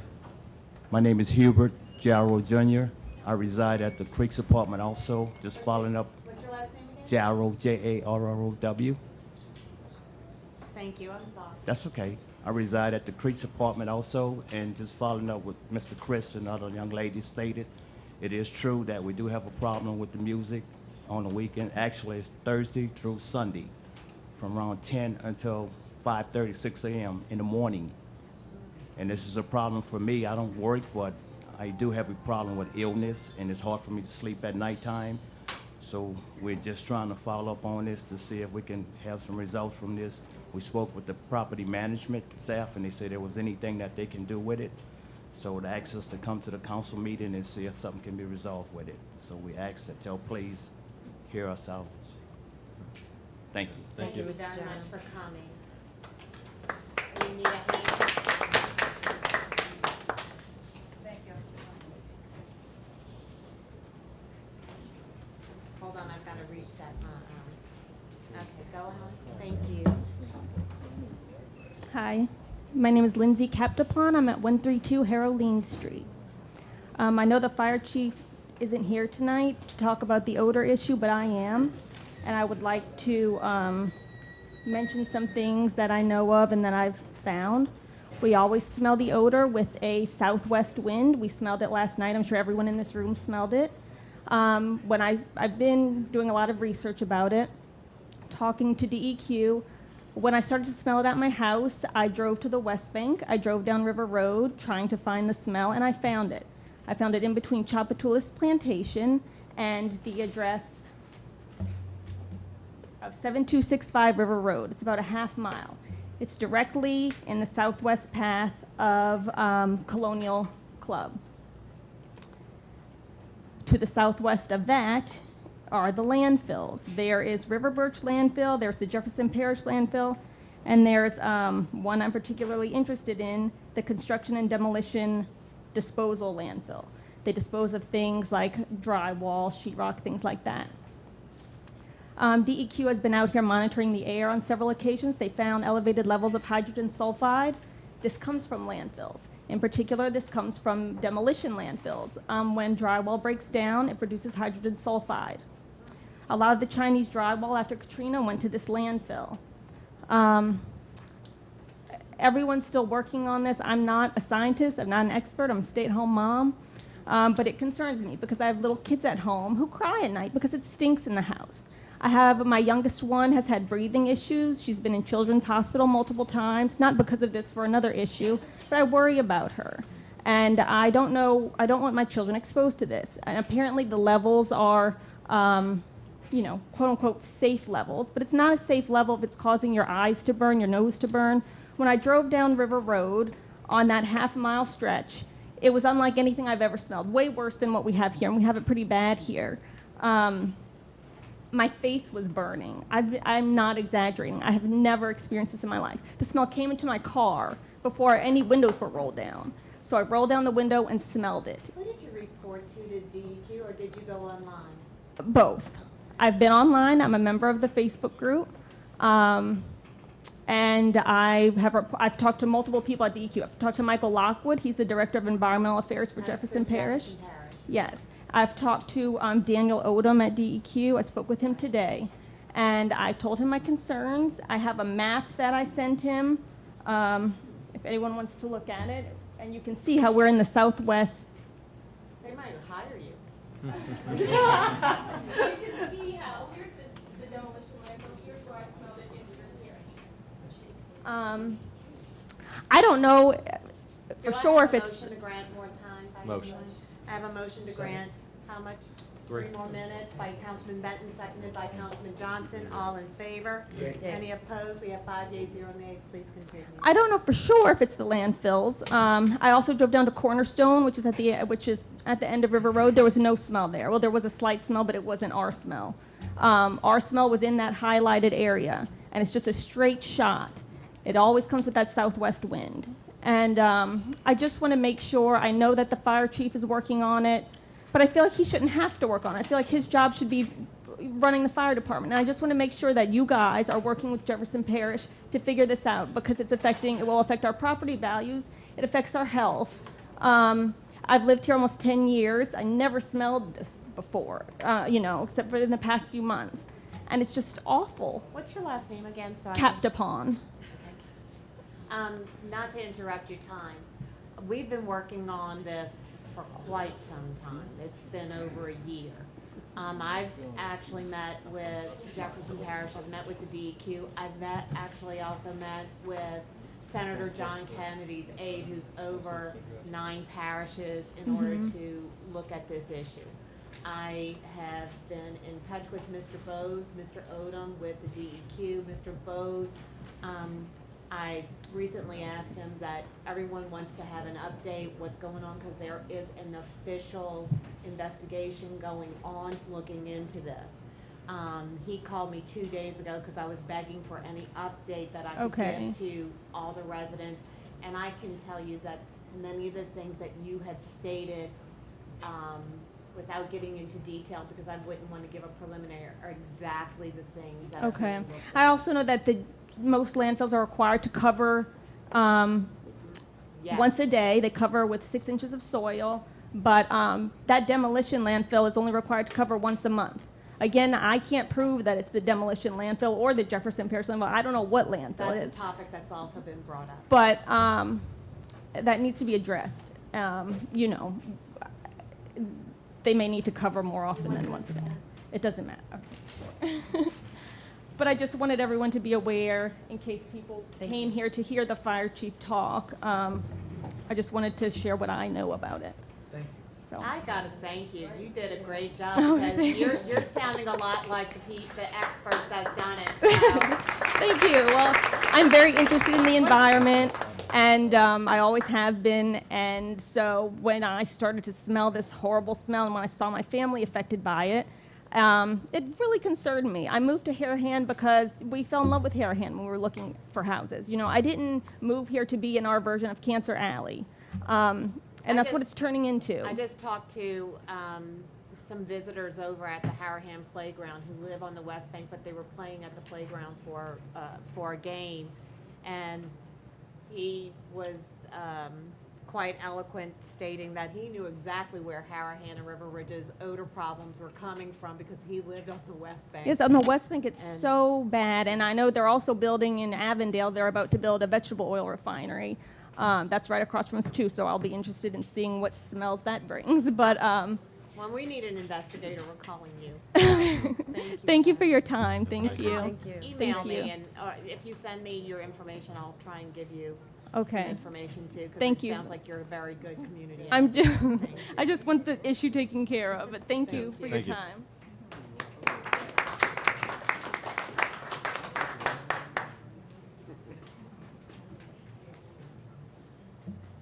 My name's Gerald Herbert. I'm a resident of Harahan at 8351 Merlisand, which is in Riverside Park. And I grew up in Harahan and River Ridge. I just returned home, bought a home here. And since September, and from the 3rd day that I moved in, I started smelling this smell. And it's the only way I can describe it is it's like a thick, invisible fog that is overwhelming. It comes into my home, it wakes me up in the middle of the night, the smell does. I feel burning in my nostrils, I get headaches, and it's absolutely unlivable. And I have a question for you all. I'd like to know if each of you all have experienced this and at what intensity, starting with the mayor. I pride myself on being very sensitive to all this. I've only smelled it on some occasions, and I don't know if it's my home, where I live, or something like that. But I've not had the sensation that I've heard from residents of being awakened in the middle of the night, that I have heard that complaint. So what I've noticed is to no extent, but that's my personal observation, but I've heard enough from all the residents to understand there's a real problem. That's why we've gone to Jefferson Parish, talked to Mr. Lockwood, talked to the people over there. They're their treatment plant, their sewer treatment plant, talk to the DEQ, we send in all the complaints whenever we can. Maybe I can shorten it. Have any of you all not smelled it? I can tell you this, Mr. I've You Gerald. haven't? I've smelled it. Mr. Gerald, you and I smelled it, have yes. spoken on this, and I've also worked with you and Chief St. Cyr on this. And the only time that I caught, like, maybe the worst whiff of it was coming down Earhart from New Orleans, headed towards Harahan, catching it. And I thought it was the sewer plant, but I never smelled a sewer plant smell like gasoline or oil or propane or something real chemical smell like that. And then I followed it all the way through River Ridge down Salve, and as the closer I got to the river, it was so pungent when it was really bad. But as I come back into Harahan and I only live one street from you, I've never really smelled it so bad at my house. But you know what? The crazy part is, now you say it, I've been seeing my doctor for about the past 6 or 7 months for these headaches that I can't figure out why I've got them, and they're uncontrollable. And that's how we kind of got into this. I mean, I started taking migraine medicine because of it. But maybe I am smelling it and I just don't notice that I am, and it is there. But the worst I've ever smelled it is from Earhart down Salve towards and heading towards it to River Ridge. I may be at ground zero for this because I live 3 doors from the levee in Riverside Park, and when there's a west wind coming right across the river, it can be overwhelming. And I was Do I have a filing. motion for more time? Motion. I have a Second. motion by 3 Councilman minutes. Johnston for what? 3 minutes. For 3 more minutes. Second. Seconded by Councilman Benton. All in favor? Yay. Yay. Any opposed? We have 5 yeas, 0 nays. Motion passes. So I was filing complaints with the LDEQ, and at one point, sometime in February or March, I said, well, where are you in this? He said, we think it's coming from the landfill. We're not sure. I said, well, how far along are you in this, and how have you determined that? And his response was, well, we pretty much rely on these companies to self-report. Now, I quit filing complaints, and I went into action, and I started making phone calls trying to acquire air monitor equipment myself.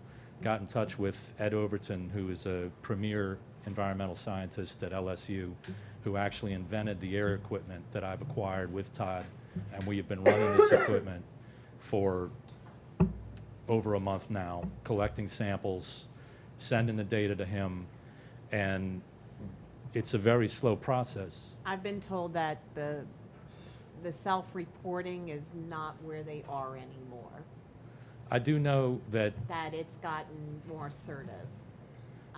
But until Can- I get their real language of what they're doing and what locations. Are you know. familiar with any surprise inspections on the West Bank that they did, and can you share it with everyone here? I don't have the details, and I don't want to give misinformation, but I know that they're being more assertive at looking at facilities on the West Bank. Well, everyone did see the DEQ van, right, parked at Riverside Church in River Ridge for about 3 days, Yeah. collecting air samples. Yeah, and we've About a been week we've been ago. dialoguing with them, and there's a much better response this time. And They brought in an environmental scientist, and he's been talking to Ed Overton, and they're open to working with us citizens. They've given me 2 air canisters to use. I brought one of the scientists to my house when we had a bad episode. It was about a 7 out of 10, but it was the first time we had an LDEQ person standing there smelling it, collecting a sample. I think Harahan has personally been, I proudly say, driving the DEQ a little crazy, because I had a DEQ agent, his phone number, his email, and whenever I got the complaints, it got automatically sent there, and that agent was coming out, 2 o'clock in the morning, 3 o'clock in the morning. It's taken a long time, unfortunately, to get to this point. But you've had a DEA investigate. DEQ. I mean DEQ. Sorry. Yes. This has been going on a I got nothing to long hide. time. So anytime there was a complaint within the city of Harahan, I would call the DEQ agent or email them and say, okay, we've got a complaint. And then we had other people do that as well, residents, citizens of the city. Can I ask you all if there's another episode? We think Ed Overton thinks that weather plays a factor, because the first 5 ones that we recorded, it was preceded by a cool front, followed by calm winds, light winds from the west. I don't know if we're going to be experiencing it with the warmer weather in the intensities that we've had, without temperature inversions bringing it down. But if we do have a major episode at night, could Todd, we're working on this, we've been up till 5 in the morning many nights. Would Todd be able to contact you all to rally you out to a 10 out of a 10 episode Everybody's to called me at experience 3 it? o'clock in the morning.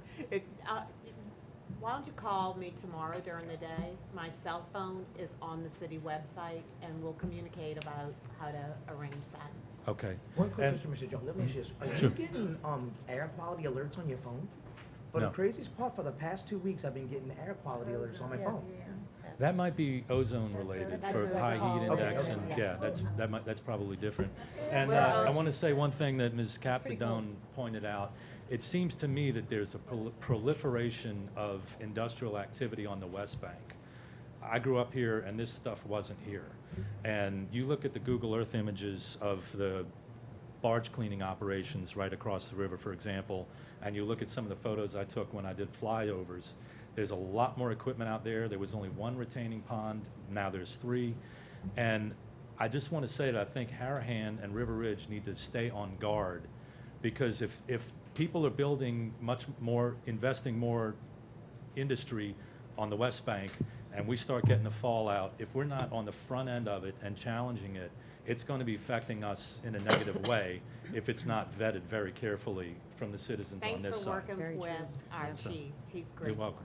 Yeah, it's my honor. I'd so. like to ask either of you, do either of you know if the same person owns all 3 of those landfills? No, they don't. They don't. I don't. One's Jefferson Parish, one's the Do we River know Birch. who owns River Birch. the construction site? Because I have noticed for years, coming out of the southwest, the smell from the dump on the West Bank. But it's only in this last year that I've smelled this sulfurous odor. And I think you're exactly right. I think it's that construction site has been ramped up, and that's what we're smelling. I It really very feel well could that's be, it. and I was locked in, and one thing Ed Overton said, and also the LDEQ We're gonna environmental give you a little scientists. more lean.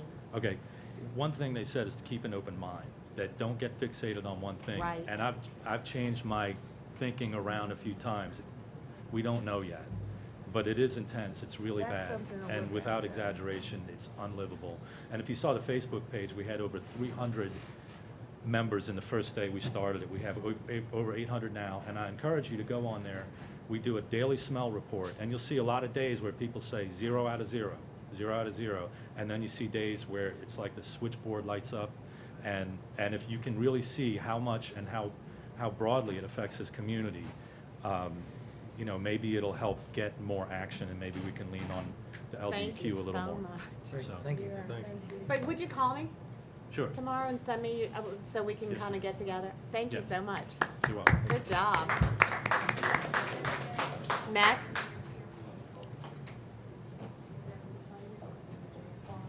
Hello. Barbara Bonner, 1079 Colonial Club Drive, We and have gone down a long road. we really have. The odors have been really bad for the last few years. We've had the odor with viola. That was a huge problem for a long time. And at the same time, with the viola odors, the same odor was what I was smelling at night. So there's this odor that is going on now, was going on back in 2015 and 2016. The viola odor has pretty much stopped the wastewater issue. I do smell it occasionally. It's nowhere near like what it was. But I do get a whiff of it. I know that Harahan isn't supposed to be taking it in anymore. But I have to tell you, I live close by, and there are times that I get a whiff of that wastewater smell. Doesn't hang around like it used to. It's not one that's going to make me call and make a complaint, but I need to let you know that it still is in the air at times. And the other odor, I have to thank Gerald and Todd, and I can't remember the lady's name, Lindsay, for really getting involved. It's nice to know that you're not alone, and I really hope that you as the council and the mayor that you get involved with Jefferson Parish. Jefferson Parish owns these landfills. They're allowing these chemical plants to open up all around us. There's more to come. I've been researching. There's more to come. And so, as our representatives, you need to know what's going on around our small little city, because it's going to be taking us over. Thank you. Thank you. And Ms. Bonner has been first person to really advocate for having this problem, trying to take notice, and thank you. I'm just gonna keep asking the same thing. Every time you have a problem, go to the DEQ. They wanna know where your address is, what time the odor started, what does it smell like, how long did it last, was there a peak, a duration, etc. So the more information you give them, the more like they'll go and figure out the wind direction, how much rain, etc. We just, the more we have, the more information we have, the better we can take care of it. Thank you. Mr. Buddy? Good evening. This won't take long. I noticed on the agenda tonight, you have approval of minutes, reading of the minutes of the council meeting, I'm sorry, reading of the minutes of the Planning and Zoning Board on May 2, 2018. The members of the Planning and Zoning Board haven't seen those minutes. They haven't approved them. I thought we had this issue resolved previously, and so I'd just like to point out to you that I don't think you should be approving the minutes. You know, again, first of all, it's Planning Board minutes for their approval and your acknowledgement maybe, but just a point of housekeeping. Thank you. Thank you.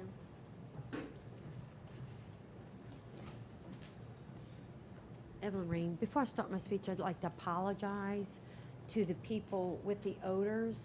I saw that it was on the agenda that St. Cyr was going to be here, and we belong to that group with the odors, and so I posted that he was going to be on the special presentations tonight because I saw it on there. So I apologize to everyone that's read that.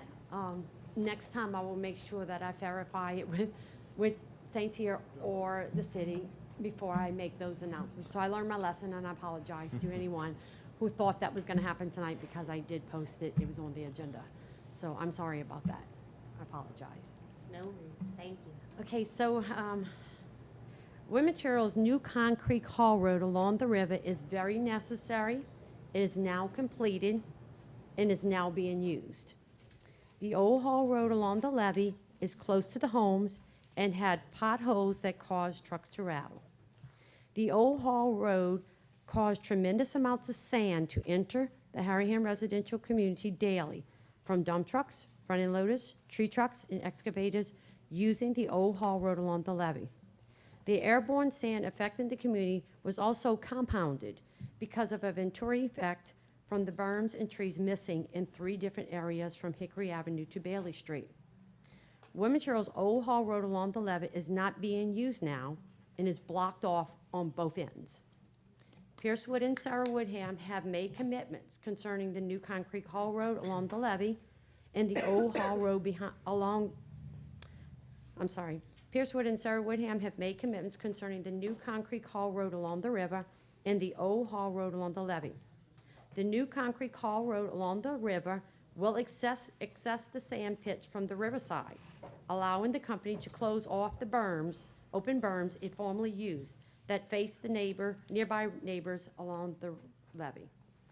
Wood Materials' new concrete haul road along the river is about 1,000 feet further away from the nearby homes than the sand road along the levee that the company previously used to transport sand and other materials to and from its facility. The old haul road along the levee will be graded and will be grassed over. Wood Materials is waiting on the quote for grading the old haul road along the levee.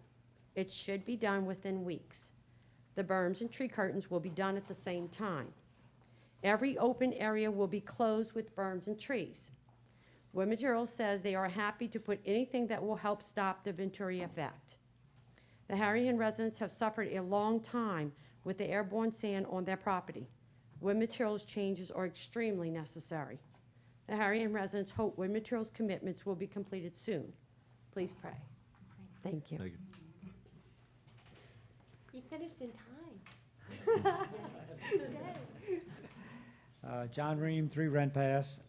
Concerning the smells also, wood materials, and speaking about their composting, illegally, I might add. Concerning the wood materials versus the City of Harahan court case on April 24th in Jefferson Parish 24th Judicial District Court with Judge Alan Kovach. It was a full trial with witnesses on the stand and residents present. The mayor, 2 former mayors, councilmen were also there. The subject of the court case is that compost, mulch, tree dumping, and manufacturing are not permitted uses on the Bachelor and Harahan and are against the Harahan Bachelor law. Wood knew that composting on the Bachelor and Harahan was against the Harahan Bachelor law in 2010 from then Mayor Paul Johnston. Wood Materials, February 15, 2012, LDAF BMP permit cover sheet, point 7 states, your facility must comply with all other applicable federal, state, and local regulations and/or ordinances. Wood Materials attorney is using a 5-year and a 3-year prescription that if you've been doing something for 5 or 3 years and you've not been stopped, you can continue. The city and residents of Harahan won on the 5-year prescription that was ruled out. On May 7th, 2018, the judgment from Judge Kovach ruled only on the 3-year prescription. Her basis for her judgment was that she ruled that Harahan was an instrumentality of Jefferson Parish. The city of Harahan is not an instrumentality of Jefferson Parish. The city of Harahan has its own government and reports directly to the state of Louisiana. Harahan attorney Gilbert Burris filed an appeal on May 10th. The 3-year prescription will be addressed next in the 5th Circuit Court of Appeals. The city and residents believe the city will win this case. The fact is, Wood Materials is operating an illegal compost facility against the Harahan Bachelor law and was cited before the 5-year prescription. Wood Materials should want to be a good neighbor to their community of Harahan. Please pray that the Harahan Bachelor law that was put in place long ago to protect the residents will be honored and upheld. So thank you all Thank very you much. very much. And thanks for all your work. Hello, Mr. McTee. Good evening. Tim McTee, 53 Berkeley. Council, Mayor, citizens. I just wanted to follow up on February meeting that we had, the February council meeting. Just Mr. Burris, you had said that the Larson Act does not fit Harahan anymore, and that you were awaiting an Attorney General's opinion about the contract, specifically the Ramelli one that was signed and issued. And really, I just wanted to follow up on that contract and the status. What if we've heard back from the Attorney General, if there's anything that I guess feedback-wise we've received from that, or if the as you stated, the Larson Act does not fit Harahan anymore, if that's true, and where we are. Do y'all mind if we interrupt, address the council, and let Gilbert, Mr. Burris, as the city attorney, answer that? The Attorney General did respond. I think the opinion is to the effect that the mayor could sign the contract that was legitimately signed. I think that opinion has been posted on the city's website. As far as, my opinion that the Larson Act doesn't quite fit this city anymore, that was my initial impression when I took this job, and it's still my impression. Whether Harahan deserves its own home rule charter is something that the citizens and the council and the mayor should all get together and discuss. But you can see there are a lot of little things where, the lines of authority and who should do what and how to pass budgets is kind of hamstrung because the Larson Act was really meant to fit villages and small towns. And it may be that this jurisdiction has gone through some growing pains and is sophisticated enough to, like Kenner, have a home rule charter. Thank you very much. Jason Brusick, 7204 Stoneleigh. And I'm going to hit a few of the legal issues, I guess, maybe tonight. But I'm going to start with the Attorney General opinion, which right in the middle of the opinion specifically says that the mayor was not authorized to sign the contract in February when she signed it. It's explicit in there. I read the opinion, and it's crystal clear. It says she was not authorized. So, sorry, but no, she wasn't authorized to sign that contract in February when she did. So, that's to begin with. My second point is, and this also baffles me. The mayor apparently sent this gentleman who came up earlier with this great big poster board to go get a public records request. It wasn't responded to. He asked for 17 and 18. He didn't get it. My first question is, why in the world are we being sent to go conduct public records requests in tiny little Harahan? It just doesn't make sense. But she did, and it didn't respond to it. Okay, fine. The mayor just lost a lawsuit recently involving her not following the law. Now we have another case where she's not following the law. And so now we're faced possibly with another lawsuit. There's a hearing set for June, I believe, on public records requests. What a shock. Is anybody surprised by this? Anybody? There's another lawsuit. We are spending taxpayer dollars on Mr. Burris to defend us from things that the mayor should be responding to anyway. Does this make any sense to you guys? It doesn't make any sense to me. This is my tax dollars. I live here. Now, public records requests are very clear. Very clear. Anything we ask for, pretty much, as long as it's not covered by an exception, which he can burn through real quick and say, this is what's accepted, this is what isn't. And we have violations that he asked for information on for 2017 and 2018. Very narrow window. He didn't get it. Can we expect another suit? Maybe. The one that's coming up in June, if we lose it, how much is it going to cost us? Probably a lot. That'd be my guess. Because I think the penalty is, what, $100 a day per request? And I think some of the requests were multifaceted, so they may be 7 or 8 each. So we could be looking at $700 or $800 a day for, what, 90 days? Is that right? 120? This is silly. This is silly. I would ask the mayor to please, if somebody comes in here asking for information, just cough it up. Just give up the information, because you'll save us all money, time, and aggravation, and we certainly won't be spending money on Mr. Burris, because we don't need to be spending that money. Thank you.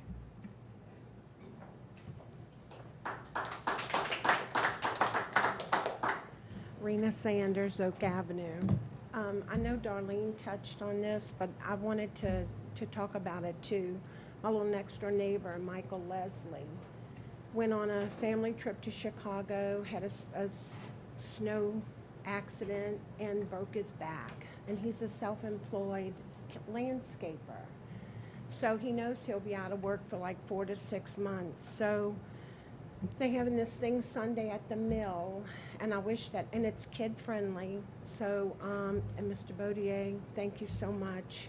He did a very, very sweet thing for them. And so I just wanted to kind of remind everybody, it's a great thing. This is the best kid, his little family. They've been in one of the firemen that died, Juju. They bought his house after he died. They live right next door to me. And they're a great little family, and anything y'all could do to help them out, you know, we'd love it. And I have one other thing to say. My brothers, back in 2009, put a new cooktop in my kitchen. And it was all newfangled, wonderful, you know. Well, I wake up in the morning like at 5:45, and something wasn't right, and I get up and I go walking in the kitchen, and the heat like blew me away. Well, one of the burners on the cooktop was blazing red. And you could feel the heat in the house. And I'm like, oh my God, what do I do? And I'm thinking, oh, I'm the old lady that left the burner on and her house burned down and she died, you know? And I go running to the cooktop where all the burners were on off, and the 2 little element lights were off. The only thing on was the burner. So, of course, I called Eric Chatelain first because I didn't know what to do. And he didn't answer because it was like 5:45 in the morning. So I called the fire department. And little Charlie Schaub is like, Miss Rena, we're on our way. Well, by the time I walked down the house, opened up the front door, 3 fire trucks, they didn't have their sirens on, came down the street. And I mean, they were there. I am not kidding you, in less than 5 minutes, they were there. And they shut off the power to the house, blah, blah, blah. The house didn't burn down, I'm okay. And, Fast but, forward. yeah, my son looks up the type of cooktop it was. When I bought it in 2009, which is like a brand new thing still to me, they had a recall in 2009. So it's like, y'all be so careful when you have these, different kinds of appliances, that they do these recalls. And I send in the little card, the warranty card, I did Can I have everything. a motion to grant more time? Motion. I have a motion to 3 more grant minutes. 3 more minutes. 3 more minutes by Councilman Second. Johnson, second by Councilman Bodier. All in favor? Yay. Any opposed? We have 5 yeas, 0 nays. Motion passed. But pay attention, I don't know where they notified people. They didn't send me anything in the mail or anything like that. And thank God our fire department responded. So I cried, of course. I was like, thank you. Because I didn't, you don't know what to do. You're by yourself. You don't know what to do. So I just wanted to shout out, a big thank you to the fire department. And y'all pay attention to recalls on stuff like that, because it could happen to anybody. And they blame the little old ladies for leaving the burners on. But Lil Bob did a research on the thing, and it, recalled the same year. But, oh well. Okay, Thank that's all I We're wanted to glad you're say. okay. Yeah. Okay, I just wanted to let everybody know. Thank you, Ms. And support my next door neighbor. Yep. Thank you. My name is Joe Barbera. I live at 188 Woodlawn. I'd like to know what the process is for somebody to subdivide a lot, because that lot that is subdivided with them 2 houses on it, or apartments, whatever it is, was once one lot. So how do you go about, aren't you supposed to file for a petition and post that on the property? If it was one lot originally, yes. It never was posted. I can tell you that right now, because I at least go down the street a couple times a week to go to the levee to walk. I've never seen nothing posted on it, and I know that lot was one lot originally. So if this person spent $50,000 and they didn't post they were subdividing this lot, it's nobody's fault but their own. Right, well, they can't just re-subdivide it. I understand themselves. that. They have to come go the through a city. process. Right. They have to file a petition. Right. And then when they file a petition, I'm pretty sure they have to post it on the property that they're filing a petition to subdivide, right? Right, so that way. They've never done that. So that way neighborhood can come Right, out they've and speak never about done that. So if anybody's at fault, they're at their own default. They can cry about their $50,000, but they never did do it. I never did see it. Thank you, Mr. Huh? Barbera. It's Yeah, addressed but the the thing council is, with if they Mr. subdivide, Barbera. they supposed to Mr. notify the Barbera. neighborhood. Right, right. Okay? Thank you. Thank you. you. We will now close, address the council. Mayor, can we take a 2-minute recess? We're for the going to take restroom? how about, can we do a 5? 5, let's do 5. 2. We're going to take a 5-minute recess. Whatever. 9:39. We're now on to approval of the minutes. Going to do the council meeting minutes? Reading of the minutes of the council meeting on April 19th. Do I have a motion to dispense with the reading of Motion. the minutes? Motion. I have a motion by Councilman Johnson, second by Councilman Benton. All those in favor? Yay. Any opposed? We have 5 yeas, 0 nays. Approval of the minutes of the council meeting on April 19th. Do I have a motion to proceed with the vote to approve the minutes? Motion. I have a motion by Councilman Benton, seconded by Councilman Johnson. All those in favor to approve the minutes? Yay. Any opposed? Nay. We have 2 yeas, 3 nays. The motion fails. Communications, the Board of Adjustments and Appeals did not meet in April. And reading of the minutes of the Planning and Zoning Board. I believe there's a motion Yeah, for. I motion to defer that to the next council Can meeting? we make a motion to defer the reading of the minutes and accepting of the minutes? To the next council meeting. We have a motion by Councilman Johnson to defer the reading and acceptance of the planning and zoning meeting minutes from May 2nd, seconded by, Seconded by I'll second. Bodier. seconded by Councilman Bodier, and we're gonna be deferring that into the June 21st is the date? Yes, ma'am. Regular city council meeting. All those in favor? Yay. Yay. Any opposed? Any opposed? We have 5 yeas, 0 nays. The minutes will be deferred for the reading and acceptance. All right. Resolutions. Resolutions. This is proposed resolution number 2018-4. The following resolution was offered by Councilman Johnston. Yep. Read it. I don't know if we would, I guess we have Do to you read it read it before I by make title? amendments. Yeah, Yeah, let's see read it that. first, and I'll make the amendments. A resolution accepting in-kind donation of playground equipment for the benefit of the children of Harahan through the Recreation Department from the Computer Geeks LLC and the Branch family, valued up to $500 for upgrades to Royland Playground. $5,000? 500, I'm sorry, excuse me. Oh, okay.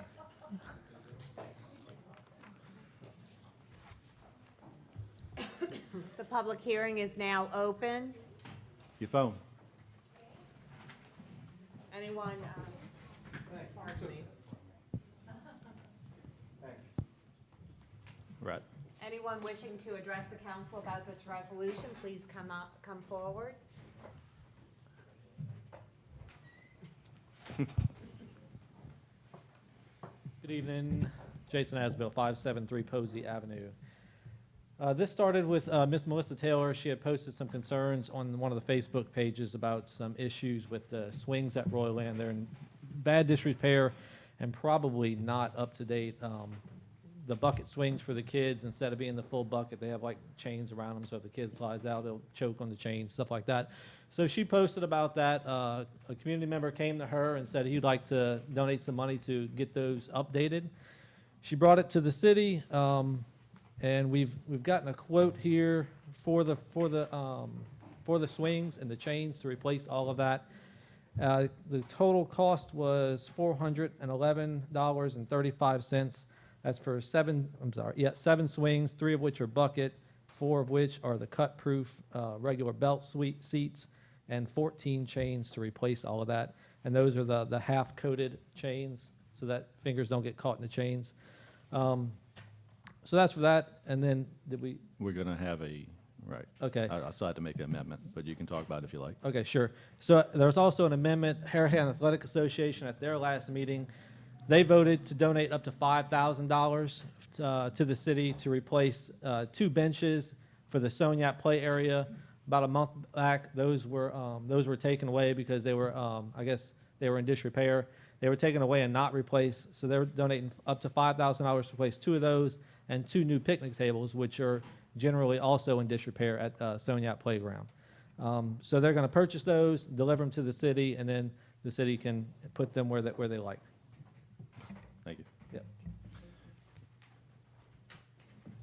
We will now address the council discussion. Well, with that being said, as Mr. Asbill just said about the additions to this resolution, I'd like to make a motion to make these amendments for the $5,000 from the Harahan Athletic Association, also stating that it's 2 benches, 2 picnic tables, and I guess the city clerk, if you can, I guess, read where the change is going to take place. And in the title, where it ended for upgrades to Royland Playground, it states, and from Harahan Athletic Association, valued up to $5,000 for upgrades to Soniat Playground. And on line 20. 21 added, yeah. Yeah, 21, on line 21, 2 benches for Soniat playset area was added, and 22 picnic tables also. And on line 40, it states Royland and Soniat Playground to allow same to be installed. And that's it. Mhm. Yeah. Um, Unless you want me to read I the whole have thing. a motion to amend the resolution as read by the city clerk, and it's in writing, reduced to writing. Yes, I'll give it to all, Um, I'll give it to everybody, yes. All the, by Councilman Johnson, do I have a second? Second. I have a second by Councilman Bodier, all in favor? Yay. Yay. Any opposed? We have 5 yeas, 0 nays. Amendment to the resolution is accepted. Any further discussion? No, no further discussion. Okay, can we, do I have a motion to proceed with the vote on the Motion. resolution? Motion. I have a motion by Councilman Johnson, seconded by Councilman Benton. All those in favor of the resolution? Yay. Yay. Any opposed? We have 5 yeas, 0 nays. Resolution passes. All right, proposed resolution number 2018-5. The following resolution was offered unanimously by the council. A resolution providing for canvassing the returns and declaring the result of the special election held in the city of Harahan, state of Louisiana, on Saturday, April 28, 2018, to authorize the levy of a special tax therein. Thank you. The public hearing is now open. If anybody wishes to speak to this resolution. If there's no one here to speak to the resolution, public hearing is now closed. Council discussion? If there's no council discussion, do I have a motion to proceed with the vote? Motion. I have a motion by Councilman Johnston, seconded by Councilman Wheeler. All those in favor of the resolution? Yay. Yay. Any opposed? We have 5 yeas, 0 nays. Resolution is passed. Okay, and proposed resolution number 2018-6, which was brought up from the floor. The following resolution was offered by councilmen. Would y'all want to do this unanimously? Or Unanimously, yeah. Unanimous? A resolution accepting funds from the the parish of Jefferson in the amount of $125,000 to assist the Harahan Police Department in the purchase of equipment and supplies to be used in the department's crime prevention efforts in the furtherance of effective law enforcement and protection, promoting the health and safety and let's see. The public hearing is now open. Anyone wishing to speak to this ordinance from the public? Resolution. This resolution, sorry, thank you. If there's no one wishing to speak to this resolution, the public hearing is now closed. Council discussion? I have a point. Chief, I got and Kerry too. Aren't we supposed to accept all funding coming into the police department by ordinance? We'll do this as a, Well, Yeah. that's next. Okay. Yeah, we're doing both. Copy that, I'm sorry. Just want to make sure we got that. I would just like to say, as always, thank you to Councilman Paul Johnston for all the money he gives us and all the help he gives us. thank you very much.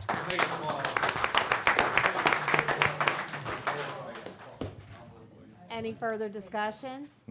That's right. Do I have a motion to proceed with the vote? Motion. I have a motion by Councilman Johnston, seconded by Councilman, I believe, Wheeler. All those in favor? Yay.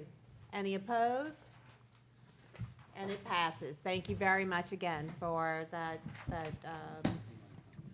the interest in our police department. Ordinances for approval. Proposed ordinance number 2018-1, which was deferred on April 19th.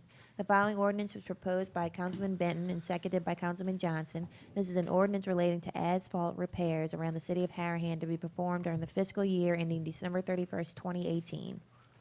Thank you. The public hearing is now open. Anyone who wishes, oh, wait, this is, for approval. Yeah. Anyone who wishes to address the council?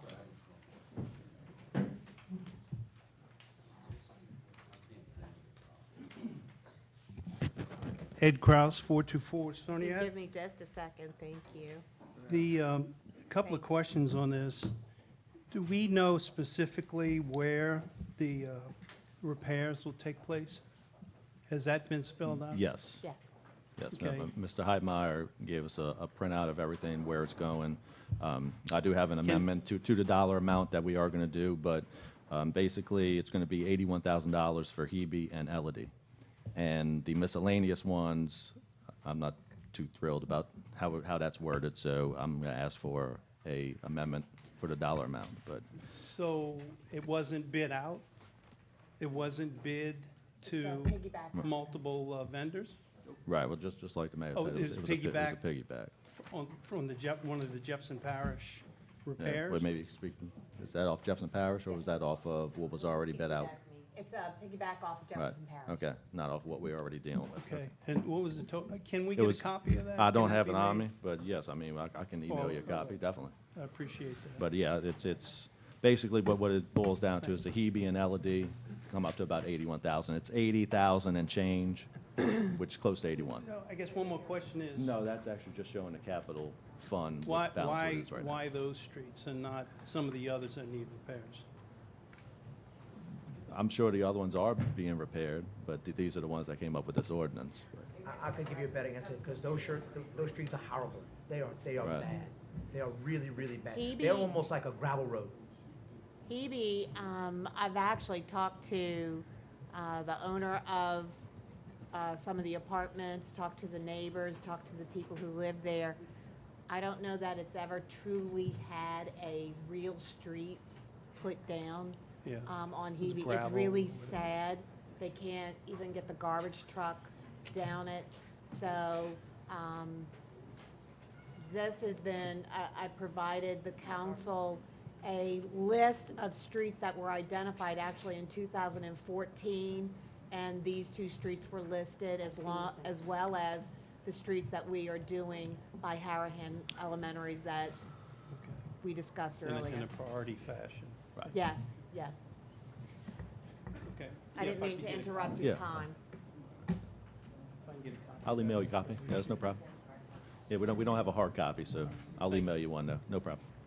My timer's, hold on just a moment, decided. I'm going to If you be, give me just a second. I'm going to be 30 seconds. Y'all might need to explain to some of the citizens what piggybacking off a Jefferson Parish contract means. I don't know if they understand. Basically, Jefferson Parish puts this out for bid from contractors, and they come in, and Jefferson Parish agrees to a contract price, Right. which in the city normally just follows and takes Jefferson Parish's contract to go with it. As far as I understand, if there's something different, y'all need to explain that to No, the no. citizens, because I think some citizens they're trying to understand why this contract to get this, but that's the way I understand it, and I think that's the simple way to explain it to the people, if y'all just verify that and let them know. Thank you. Right. We agree with your assessment. You did it for us. You're the man. We will now address the council. Council discussion. Yes, I have a little discussion I want to see about. I know I amended it last time, but just to be on the safe side, I'm going to amend it I again. just want you to know, Because I see the line through it, but, rewrote this for you to try and to help you out. okay. Hold on I don't just have a moment. rewritten version, but basically, I'd like to motion to amend this ordinance on line 15, starting on line 15. She did that here, if you want to just have it written. You might have to put the 81 though, instead, cross it out. Yeah, gotcha. So that you wouldn't have to do it from scratch. Okay. Does anybody else want to see Yeah, this I'd like as to see well? it. So, make Dana? sure everything's good. Would you pass one down to Councilman Hewitt? Okay, that's all good to me. City clerk, you want one? But, so what is going to happen, what I... So there's what's still gonna going to be minor corrections. Okay, so my motion to amend is going to be on line 15 to line 17. It says, additionally, asphalt repairs at other miscellaneous locations over the 29 miles of streets within the city will also be repaired. I want to delete that line because I asked to be more specific. I know, correct. So I want to delete that line because it's too vague. So do we do this motion by motion, or you want to just do it all? Well, do it I'll all second it. comprehensively. Okay. Well, And then- you've got one more amendment. Correct, yeah. Second amendment I'd like to make is on line 21. It has increased by $100,000. I want to change the 100,000 to 81,000. Okay, well, on 21 on this new ordinance that we Correct, just received, yeah. it's not 21. Yeah, I know. So which ordinance are we using? Well, we'll just scratch out the 80 and put 81. Put 81? 81. The new one, it's line, the new one, Hey, it's line what? what that one? Thank you. Which one are we amending? Oh, I got what you're saying. Okay, because it moved the line up Well, already. I Okay. think we should just stay with the Yeah, one we'll that stay was with the old originally one. done. I'll and give you a let's just copy make of it. those Yeah, corrections. we'll stay with the old one, Yeah, exactly. where all the lines match. I agree.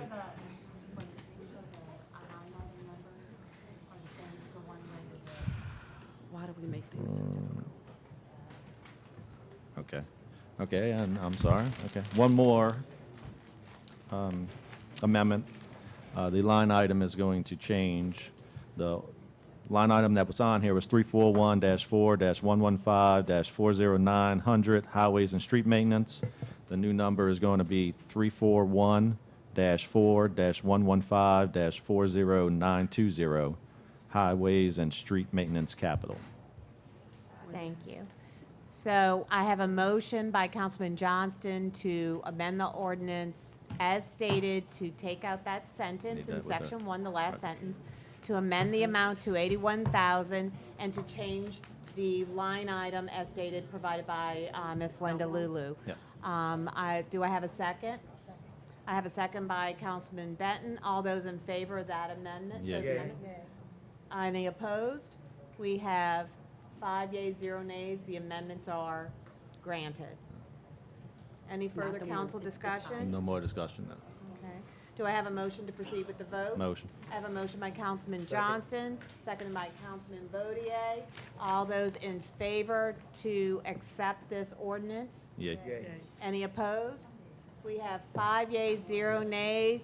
Ordinance passes, and I am just going to tell you, I am so thrilled. The people who live in this area are going to be so happy to have streets. So, thank you, council. All right, ordinances for introduction. Proposed ordinance number 2018-4. The following ordinance was proposed by Councilman, who would like to introduce this, is to read subdivision. I'll do it. By Councilman Johnson. Sure.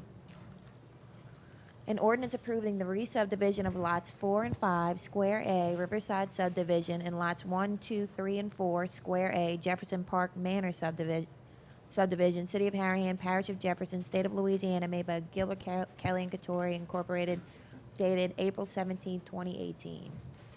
All right, proposed ordinance number 2018-5. The following ordinance was proposed by Councilman Wheeler. This is an ordinance to amend ordinance number 1841, the annual budget of revenue and expenditures for the fiscal year ending December 31st, 2018 for the Police Department of the City of Harahan, Louisiana.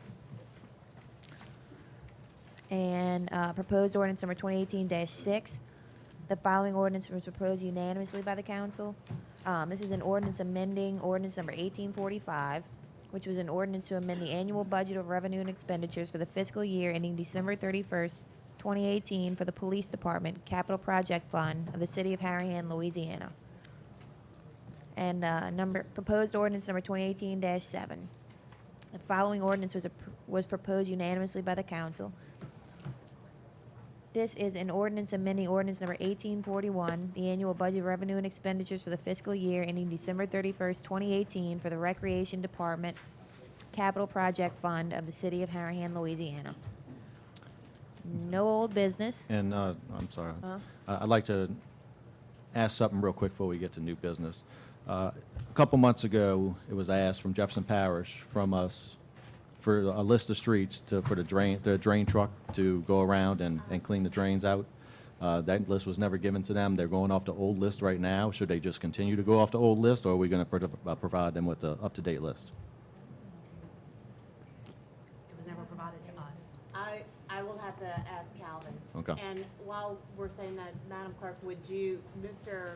Hotmeyer, put him under special presentations as number 1 for next month's city council meeting? And can we talk tomorrow about Mhm. that, and we'll discuss it and, Yep. and move forward? All right. New business? No old business. New business number 1, Ramelli contract, trash pickup issues, community recycling, etc.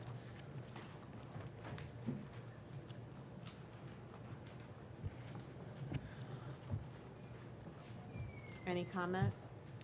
Well, I mean, there were several questions I asked last month that I didn't get answered because when it came to public hearing and the citizens were allowed to speak, you wouldn't answer them, and you said, well, let's put it under address the council, and then it goes to address the council, and you proceeded to tell them, well, this is address the council, so you never answered their questions.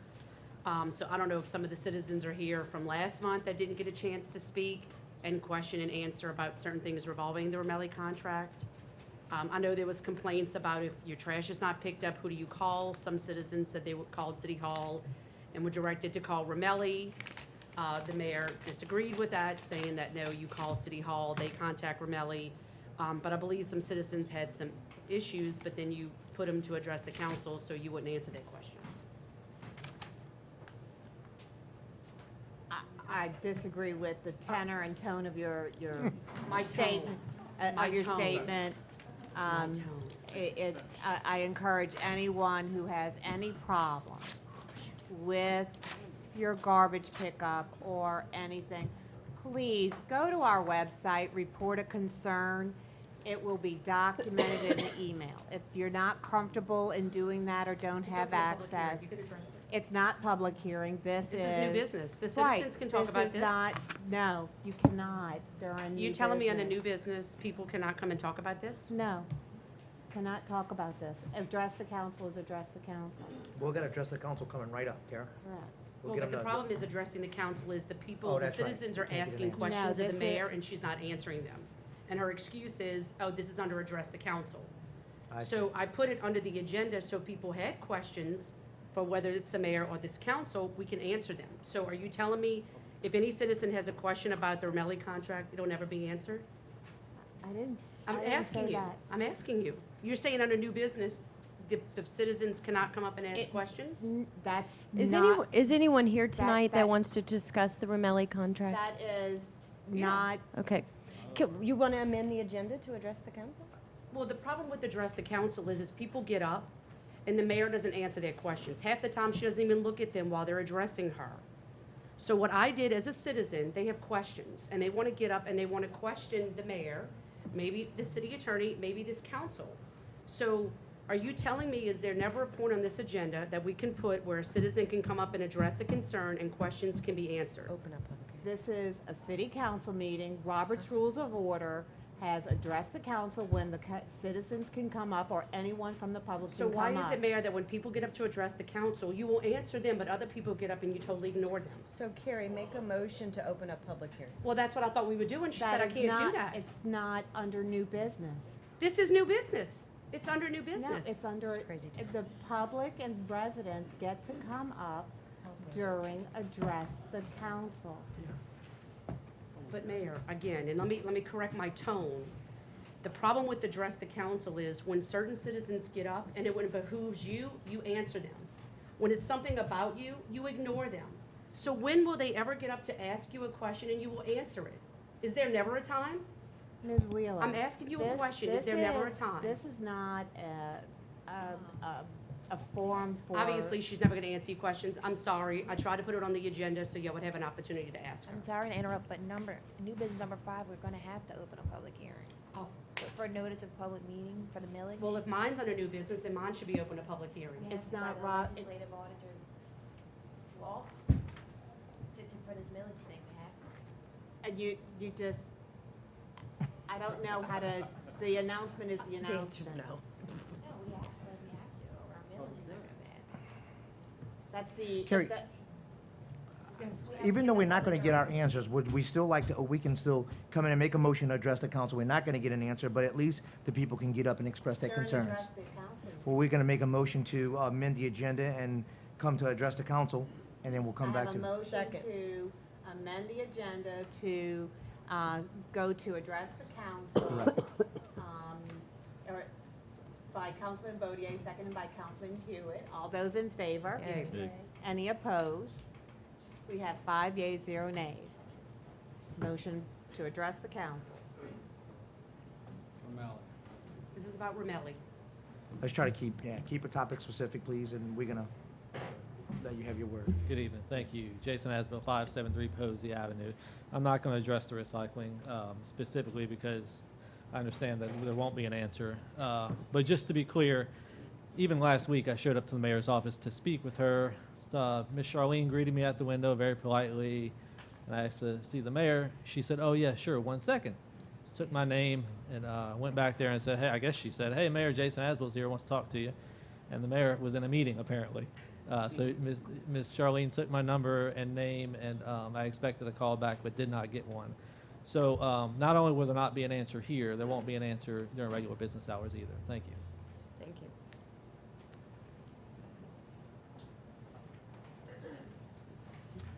Jason Brusick, 7204 Stoneleigh. Yes, I still live there.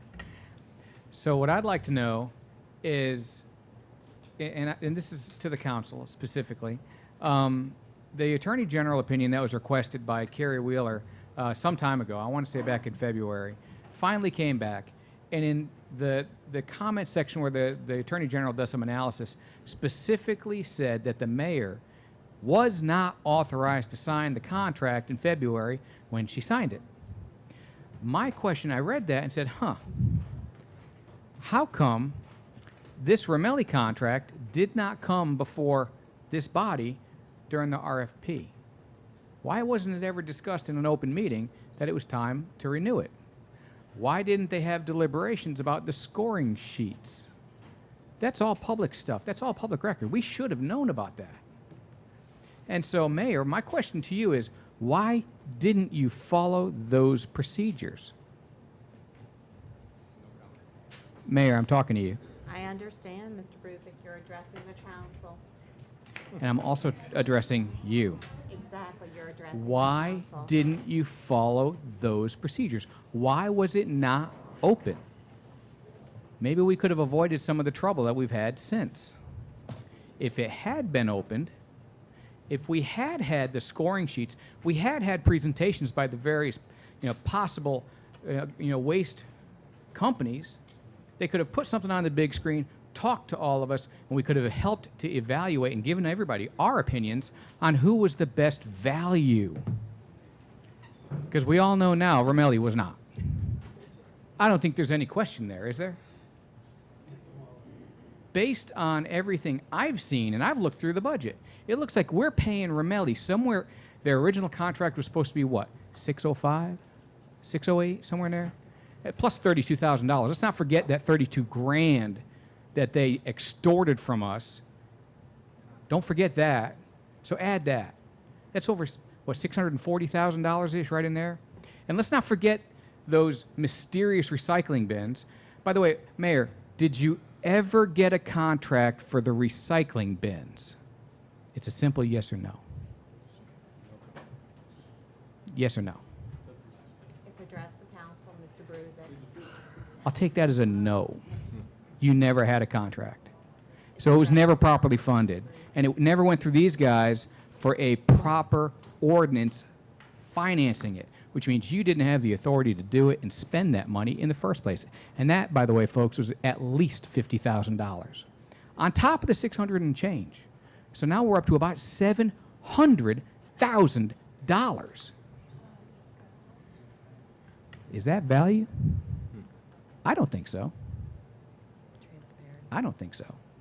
And it's all because it was done under cover of darkness, in back rooms, shady handshakes. That's what this was. Otherwise, the Attorney General would never have said she was not authorized to sign it. Consider that. It's in black and white. Thank you.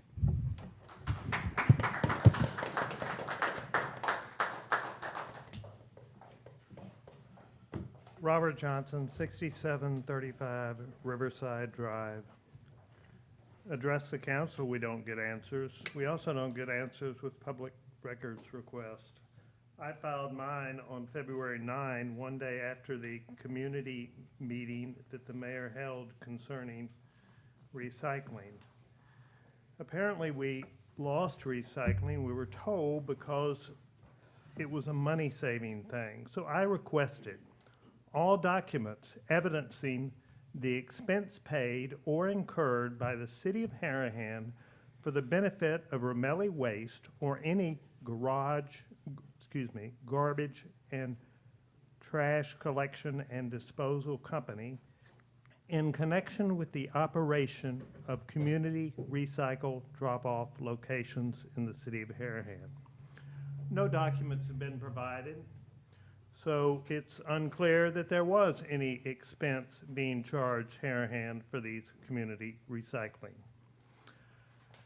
The mayor at that February 8th meeting also mentioned that there was a month-to-month or a temporary agreement concerning the community recycle location.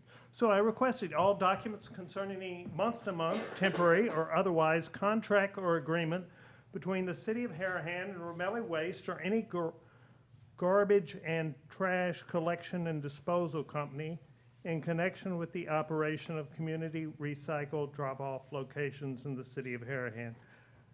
Nothing's been supplied, so I guess there was no month-to-month or temporary agreement.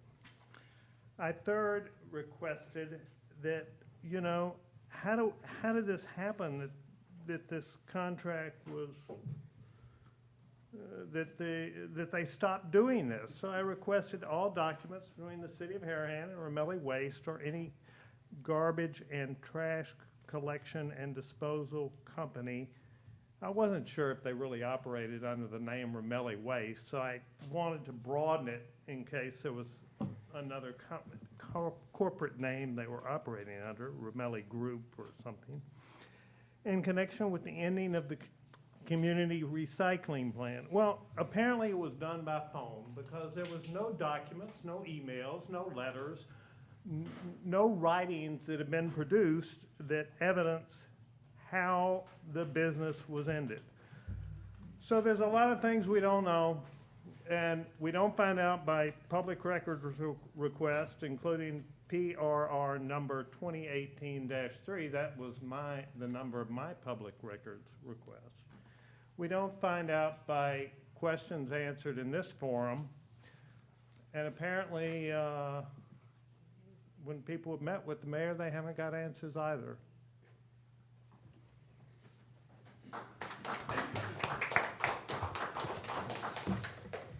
Eric Chatelain, 700 Colonial Club Drive. To answer Mr. Roberts, if you don't have a contract to do the recycling like they were doing, they're not going to have anything to terminate it. So that was done on a phone call, and the termination was probably done on a phone call. But in the same note, I want to compliment Ramelli Trash. I've never had a problem with my trash being picked up. The men and women on the trucks are doing an excellent job. I've never had a problem. When the garbage men are out there, I mean, it's very hot outside. If y'all got a free chance, if you could handle a bottle of water or something, that would be great. But me personally, in my neighborhood, we've never had a problem with Ramelli picking up our trash. The contract, dollars and cents, that's a whole different issue. That's a whole different thing. Don't hold this against the guys out there working. Thank you. I just want to say one thing. Mr. Brusick is absolutely 100% wrong, incorrect. He has deliberately misinterpreted the garbage contract, and the numbers that he is spewing are absolutely wrong. He either is intentionally misinterpreting or he doesn't understand. And we've already done it. It's closed. It's address the council. I get to respond to you. It's public hearing, it's not address the council. It's address the council. We made a motion to open it to public hearing. No, It's to address move the up address, it's closed. It's closed. The contract amount is the contract amount. It's crystal clear. Plus $32,000. You are Plus incorrect, recycling. incorrect, wrong. Oh, no. You're either lying Look or at the you're- contract. Read the contract. I read the contract. It's Mr. Burris read the $602,000 was contract. their base bid. You are intentionally misrepresenting the contract. Oh, no. Yes, you are. Oh, no. The contract says it. 602 plus 32,000, right? Wasn't that the amendment that I Gilbert think it says was he did a actually great job 38, on? Jason, if I'm I not apologize. mistaken. I could be wrong, but it was in the 30s. I'll be conservative and say 32. And let's not forget the recycling amounts that were paid for and budgeted. Oh, did you forget those, Ms. Benton? Apparently you did. Yeah, you did. We must agree to disagree. How were those recycling bins paid for? Tell me that. And where's the ordinance for that, too? Didn't think so.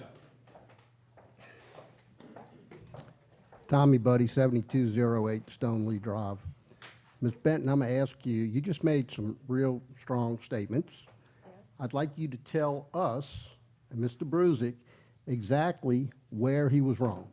verbatim. I'm not able to do that right Well, then at how this can you moment. say he's wrong? I, That's the silliest thing you've ever said, Ms. No, it Benton. is not. He has been saying the same thing since the contract was put into place, and he's wrong. I don't have it in front of me right now. If I did, I'll do it at You the made a next very meeting. strong statement, I will and do you it at can't the support next it, Ms. meeting, You Mr. can't Buddy. support it, Ms. Benton. I will support it at the next Maybe meeting. you should I have don't ha- commented when you could support it.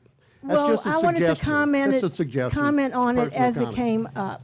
Now, I've made comments about how unprofessional and poorly drafted and written the contract was.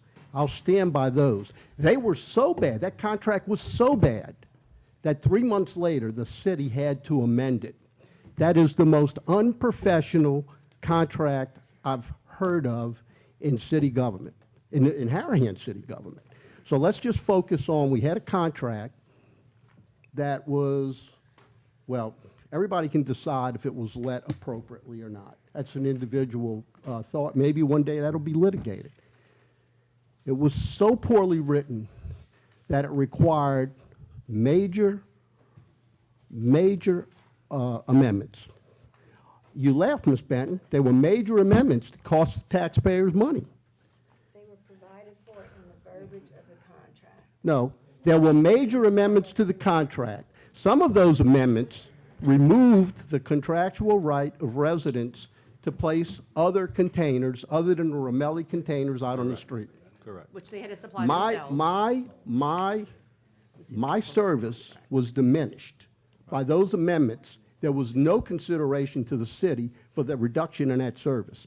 The contract was poorly written. It was a terrible contract. It's something that the city should be ashamed of. It required amendment. It's still a poorly written contract. So, but Ms. Benton, the reason I came up is that you made some very strong statements. I'd like you to address specifically where Mr. Brusick lied or didn't understand the contract. Jason, there's the contract right there. You want I had a question for Ms. Benton. It's the original contract. Oh, sorry. Andrew Case, 7412 Ashbourne. I was wondering when exactly you became aware that the mayor was business partners with the Ramellis? That's what I have to answer that. That's what I had to send her to you. So you don't have to answer questions either? No, they don't have to, but it's okay.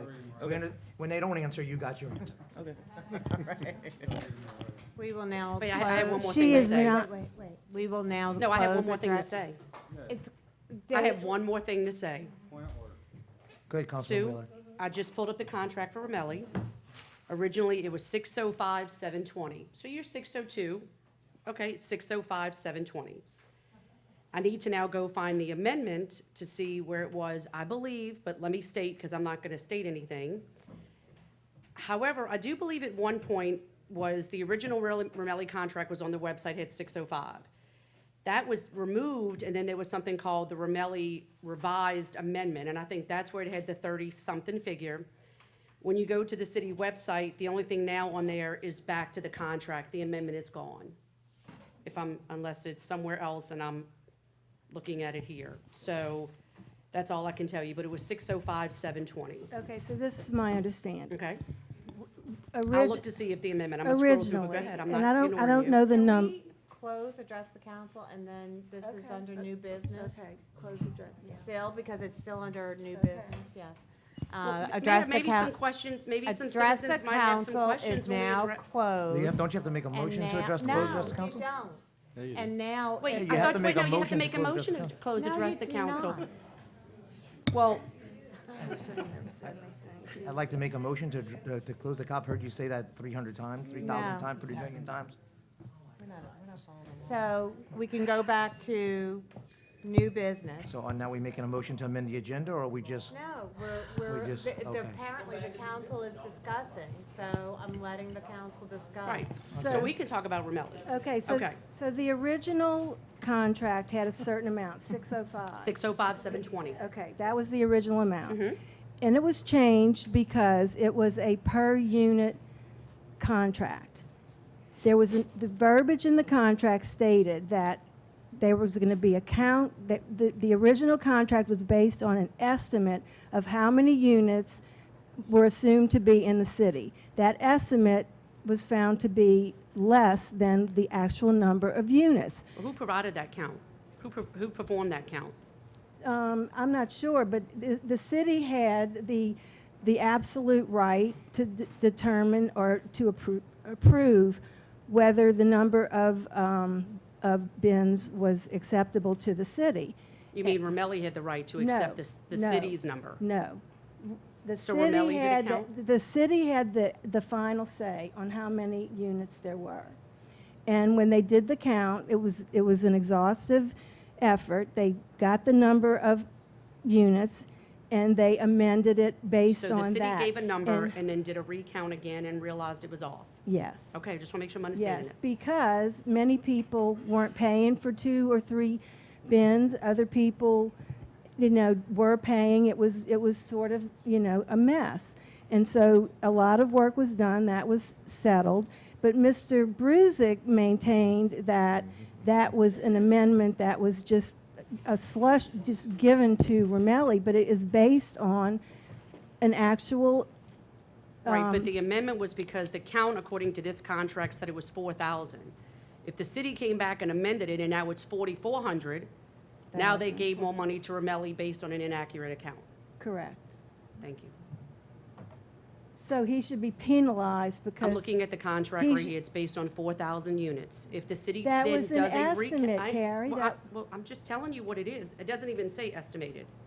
So they If you signed a read the contract. contract, it says that it's based on an estimated number that can be changed by the city at any time.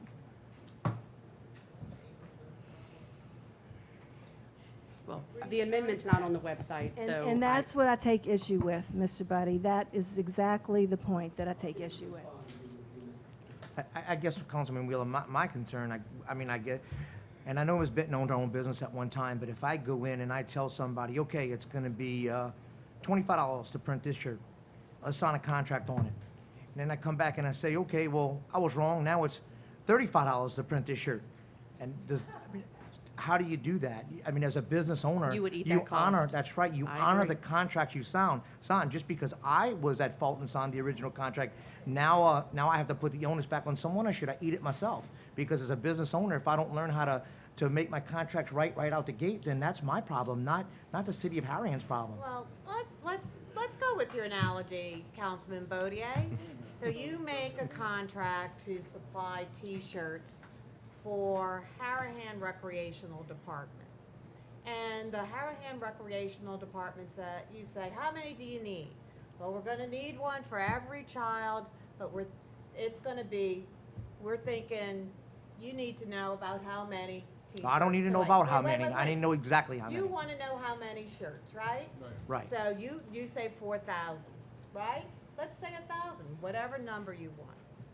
But then they said, you know what, we had more people sign up. You're gonna just eat the difference? Or is it per unit that you were paying? Oh, then I think you establish So a in new the contract, because you this establish contract it in the covers this. contract, exactly. Then you sign a which new was contract, done. I just don't Which give it. was done. Well, first of all, Mayor, the count from the kids would not come from Mr. Bodie. It would come from the Harahan Athletic Association if they were coming to him for shirts. They would supply the count. So what I don't understand is just hear me out. If Romelli was trying to bring in a contract, I would think Romelli would perform their own count. Correct. And get a more accurate of how many cans there really were. That makes no sense. You can't have Mr. Bodier go to the HAA and say, I think there's 4,000 kids. The HAA should give them a count and say, this is how many kids we have. I think it's just as simple as, if everyone wants to understand what has transpired, please go read the AG opinion that we have online. And this is just a demonstration of some people not understanding what the process is and the contract process. No, I didn't mean to say it like that. Number 2. All right, low content ABO application for Just for Him, Harahan LLC, located at 1640 Hickory Avenue, Suite B, for James Cantrell II. Chief Walker, has the city and state requirements been satisfied? Waiting for the fingerprints to come back. So but nothing to it's worry okay. about? Okay. Do I have a motion to proceed with the vote to grant Motion. permission? I have a Second. motion by Councilman who? Me? Johnson, seconded by Councilman Bodier. All in favor to grant permission? Yay. Yeah. Any opposed? We have 5 yeas, 0 nays. Permission is granted. Number 3, Mr. Tim McTee is requesting permission to hold a 5K race on Saturday, October 20th from 9 a.m. until 11 a.m. The route begins at Arsenault Field, heads up and down Generis, and ends at Arsenault Field. Chief, same question? Originally, we were talking about having this road race throughout Harahan, and we would have to have a police officer at every intersection in order to make it safe.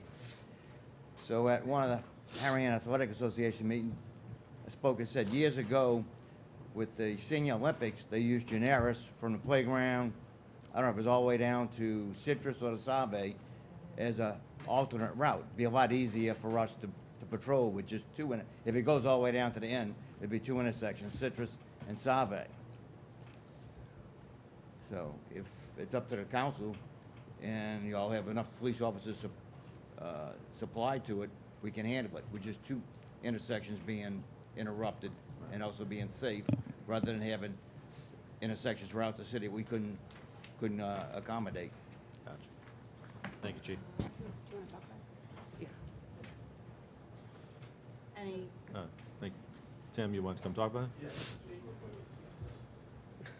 Tim McTee, Berkeley Avenue. Yes, after discussing with Chief, we changed the route to where it will be just up and down Generis, just to block off 2 streets.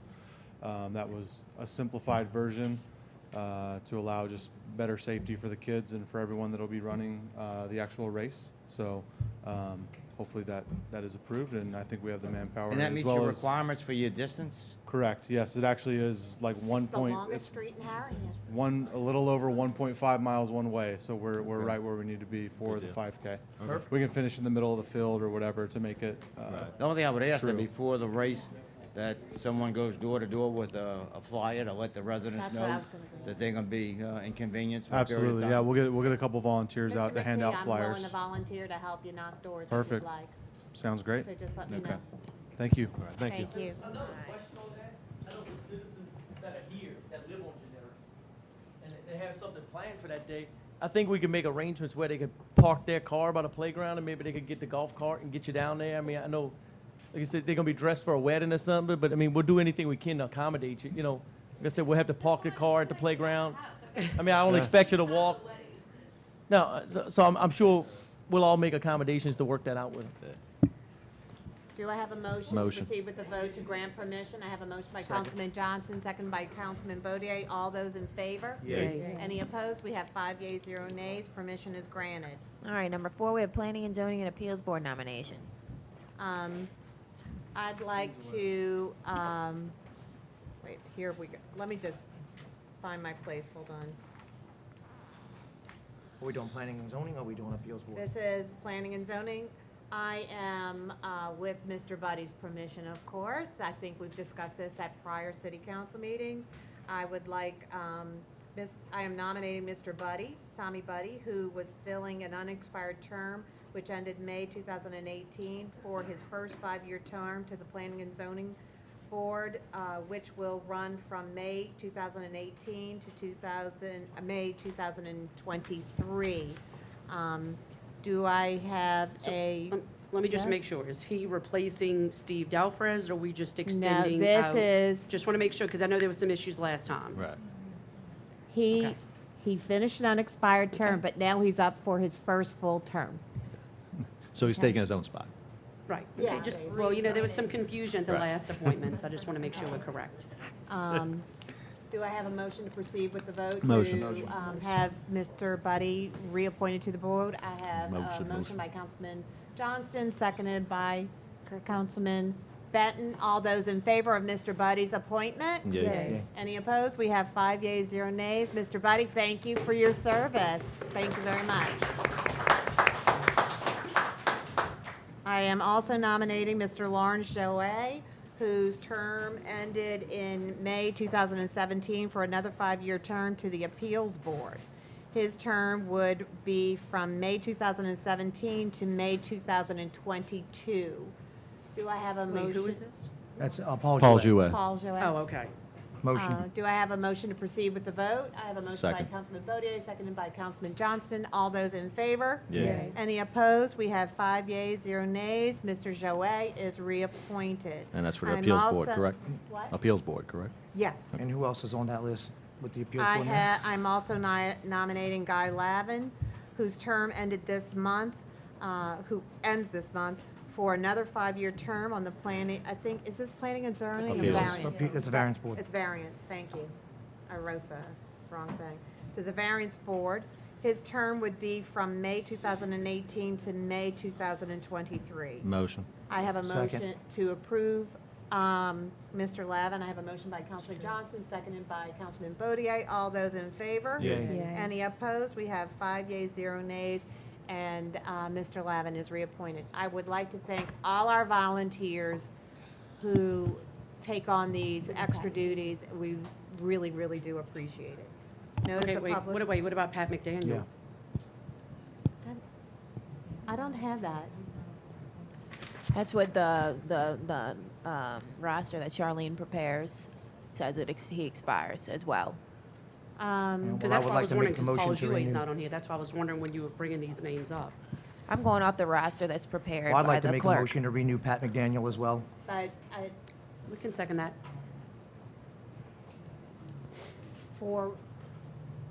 I don't even know if that's truly up. I'd like to see what the documents say, what it is.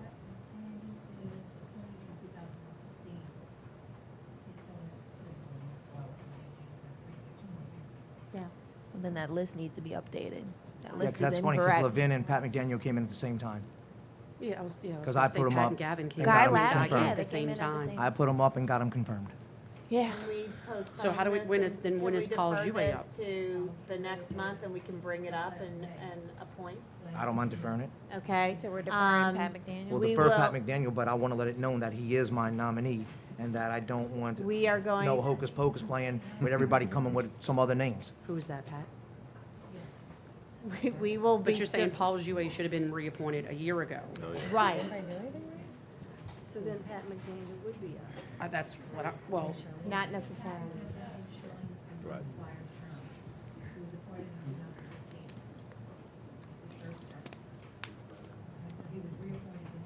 We'll look at the minutes. We'll go back and Well, look so at the we'll minutes. look at the We'll minutes just and we'll defer for now. readdress it, okay?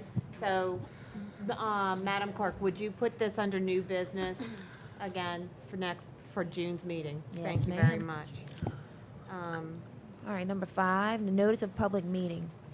Notice is hereby given that the City Council of the City of Harahan, State of Louisiana, plans to consider a resolution adopting ad valorem tax millages for 2018 at its meeting on Thursday, June 21st, 2018, at 7:30 p.m. at the City Hall, Harahan City Hall Council Chamber, 6437 Jefferson Highway, Harahan, Louisiana. Thank you. Okay, Mayor, can you just ask if anyone wants to speak to this? Okay. Does anyone wish to speak to this? It's just public given notice. This public notice? If there's no one wishing to speak to it, then we will go to the next item. Number 6 is the Jefferson Chamber seeking permission to allow the Tour de Jefferson bike ride to pass through the city of Harahan on October 21st. It starts at 7:30 a.m. and finishes at 12 p.m. It finishes at Lafayette Park, but it passes through the city. And what that was again? That was a Jefferson Chamber bike race. That's a Jefferson Chamber, yeah, the Tour de Jefferson We Chamber handled bike it race. last year What for were the hours security, again? and they've already approached us, and we're 7:30 ready to a.m. do it again this year. So And it's everything Till went fine noon. last Fine, year, and you yes, don't ma'am. anticipate any No problems? I don't know Thank what you it's very called. much. Do I have a motion? Motion. To grant permission? I have a motion by Councilman Johnston, seconded by Councilman Bodier. Bodier? There you go. Yes, I looked at Benton and I said Bodier. All those in favor to grant permission? Yay. Any opposed? We have 5 yeas, 0 nays. Permission is granted. It is now, did we address the council, or did we redo No, it? we didn't, no, we didn't. no, we didn't do it. We did it We'll already. do it again. No, we I'm did it asking already. city We clerk. did No, we Yeah, only they did opened it it, but I just mean, for it's now. back on the agenda here. Oh. Okay, because did we amend it to move it They up? didn't amend it to move it, they just We just amended it moved to it. open it. So Just it open it. is now address the council. Anyone wishing to come and speak to the council, you have 3 minutes. Please state your name and address, and just remember to, Eric Chatelain, 700 Colonial Club Drive.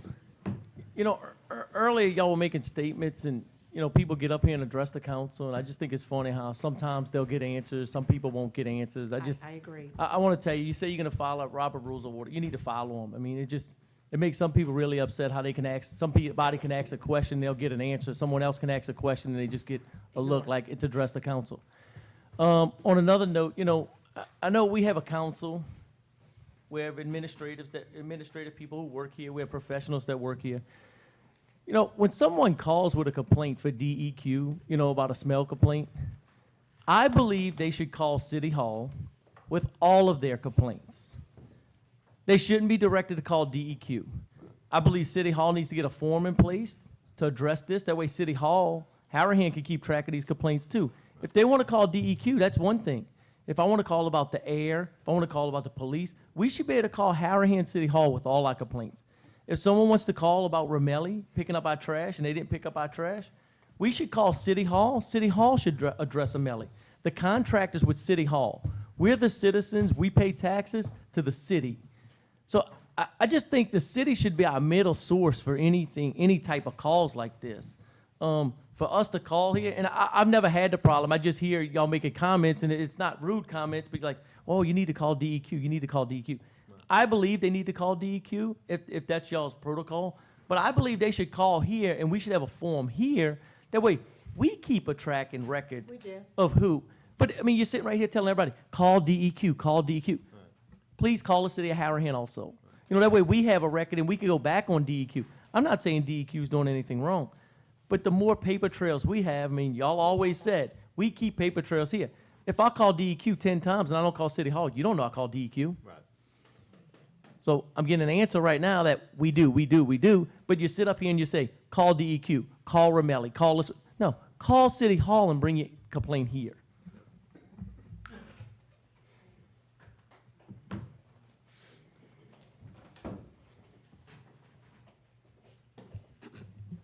Tommy Buddy, Stoneley Drive. Back to the issue of the Ramelli contract. Point, there was no provision in the original Ramelli contract for additional consideration. Zero. There was zero provision for paying Ramelli additional consideration if the count was off. That is a poorly drafted contract that Ramelli executed in the city's favor. And the settlement of it was, we'll pay you what you want. It was poor administration of the drafting of the contract, and then the settlement issue was 100% in favor of the contractor. 100%. Wow. That's the art of negotiation. And in addition, as I said earlier, they took away some of the services that the residents were guaranteed. And I'll second that I haven't had a problem with Ramelli picking up my trash and garbage and everything else. But I know that they don't have to do what they're doing, and they can stop any time, and they're contractually correct. And the citizens shouldn't be put at that risk. We should have a contract that gives us the service that we need, the service that was in the original contract. To the point of compensation, about 2 years ago, I complimented the city and the administration for posting so many things on the website, contracts. I said, this is really enlightenment. But I'm going to make note that I can't see, a citizen, I can't see the amended Ramelli contract. I don't know how much it is, Ms. Benton. And none of us know how much it is. I guess I could file a public records request to see how much it is. You're sitting there debating it, but you're holding it pretty close to your vest. I'd like to see the amended contract, because I suspect it's pretty sloppily done also. That's just a suspicion. I hope I'm wrong. I hope I'm wrong, but I can't see it. And I'm like President Reagan. I trust, but I like to verify. So it's hard for you to say that someone's wrong when you're holding the information, the administration's holding the information close to vest. We don't know what the contract says. I have no clue. So I take back my compliment about posting everything in transparency. The largest single contract the city administers, and we can't see it. It's not there. There's a whole lot of other things that are there. This should be there also. So, $32,000 was a gift. I mean, anybody could have negotiated that, Do I have a- split the difference. Would you like a motion? No, from ma'am, the I'm board? done. Thank you very much. Thank you. Mr. Brusick? I'm still in Stoneleigh. I did a little math. Miss Benton, I don't know how good you are at math, but I can say definitively that I was wrong. It's not $32,000 extra that we're paying them. It's $59,072. $59,072 extra on top of their contract, based upon the 4,400 number that she spit out just a minute ago. That's 400 homes times $1.42, twice a week, 52 weeks. That's $59,000 extra. You want to correct my math? I didn't think so, because I'm right. Folks, this was set up in secret. Oh, by the way, do you know who was on the selection committee? Anybody here know? How's about Linda Lulu? Yeah. And Calvin Hotmeyer? Yeah. They were on the selection committee. And by the way, did you know that I did a public records request and got it? I don't remember their name. Ramirez? Robert Vallejo. I apologize. Vallejo. Vallejo. I apologize. But you know what's really interesting about the Linda Lulu sheet? I did a public records request and got the documents. She was erasing numbers on her score sheet. You can't do that. Why was it done in pencil? It doesn't make any sense. And why was a paid contractor on the selection committee at all? We pay $105 an hour for her. Does this make sense to you guys? I've said it about 80 times. None of this makes sense unless there's a reason. She wanted Ramelli selected. It was a setup. We started paying him more than the competitor, by the way, by a lot, like $20,000, $25,000 higher than the lowest bidder. And then we add more to it to the tune of $59,000. Can you say setup? I can. Mayor, do you have any response to any of this? Was Linda Lulu not part of this? Were we not paying her for her time on that? Was Calvin Hotmeyer not paid for his time on that? Do you have anything to say to it? Yeah, I didn't think so. I didn't think so. Because these are all facts, folks. These are facts. And the one thing this mayor can't abide are facts. Ms. Taylor? Melissa Taylor, Oak Avenue. I would like to address the council this evening regarding a small matter, which I'm very a thankful matter and a kind of a negative matter. I'm so very thankful that all of you have voted to get those swings replaced at Royland. It is a big step ahead in the right direction for the whole community and the kids of Harahan.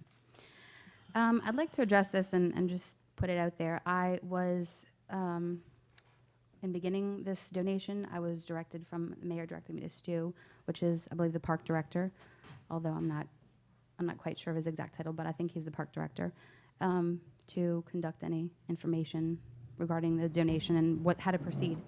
So emails were sent to him in regards to what was going on with it. I also addressed, I think, many of those emails to you all and the mayor as well, just so that everyone would be on the same page and we all would know what was going on. Then later on, I was directed to Dina, a different personnel at the park. I was made aware that at one point there was supposed to be somebody going to the park to inspect the swings, and I was told that, oh, Stu went to the park and he inspected the swings. The questions that I had for the swings were just, who are the inspectors, when are they coming, and what are they, when they get there, what have they said? What do we need to replace for these swings? I just wanted those questions answered, and I felt like I was kind of, I wasn't sure what was going on.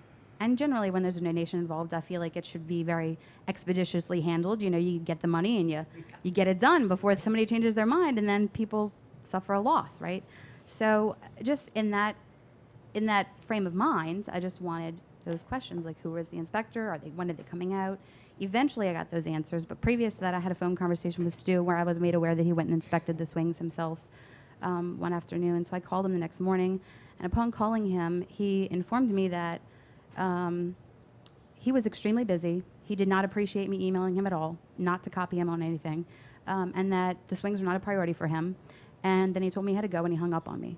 I then emailed the mayor and the council all together and notified everyone that this happened to me, that a park director who is employed by the city has treated a citizen who is helping to improve the area that he oversees, treated that way. And so I did receive an apology from a couple of the council members. I'm very thankful for that. I have not received an apology from Stu. I have not received any reply from anybody else. Which is just really disheartening. I mean, I'm here in the, volunteering my time with 4 kids and trying to do the best for the community. It has really other than my participation in the community as a whole, it has no benefit for me whatsoever. It's just my time that I'm using. So I didn't appreciate that, and I thought the public should know about it. I mean, it is their park director too, so thank you. Melissa, real quick, I want to just let everybody know that Melissa organized a cleanup at the playground, and she's organizing a whole lot more stuff at our playgrounds, and that and she's a rock star. Y'all, she is exactly what this community needs right now. We need people to get up and take a stand and do something. And what I'm worried about, Melissa, is that I see some of your steam and your zeal taken away because of the way you've been treated. And I want to let you know that it's been going on to 4 of us for about 3.5 years, and you got to stand up. I don't want you to back down. I want you to keep pushing, keep going, keep rocking and rolling. I promise you I will be there every step of the way, whether I'm on his dais, not on his dais, or whatever we're doing. But I don't want you to give up, because you personify exactly what I think the citizens of Harahan should be at this date and time. And I want to personally thank you. Thank you. Thank you for your I have just one more. Do you want more time? Just a minute, yeah, if you don't Can I mind. have a motion for more time by? Motion. Second. 2 more minutes. For I 2 more want- minutes by Councilman Johnson, seconded by Councilman Bodier. All in favor? Yay. Any opposed? We have 5 yeas, 0 nays. Motion passed. I wanted to just remind everybody there is a cleanup day again scheduled for Royland Park at 7:30 a.m. on May 26th. And we also have a movie night in the park tomorrow night at 7:30. Everybody's going to meet on, I think, the Wilcox Field.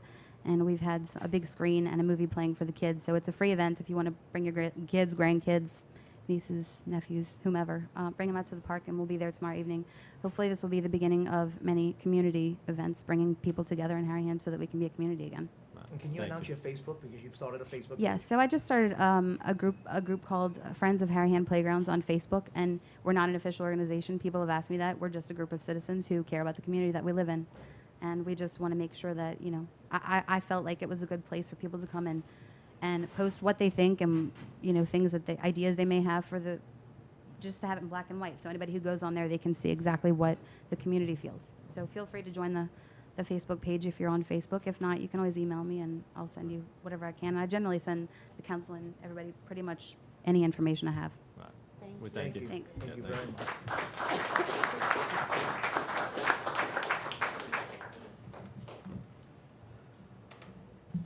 Jason Asbill, 573 Posey Avenue. Good evening, Mayor, Council, citizens of Harahan. I took to everyone's favorite social media sites 2 weeks ago to make an announcement. I'm here to relay that same message tonight. That after much thought and consideration with my family and mentors, I'm happy to announce a candidacy for Harahan City Councilman of the November 6, 2018 election.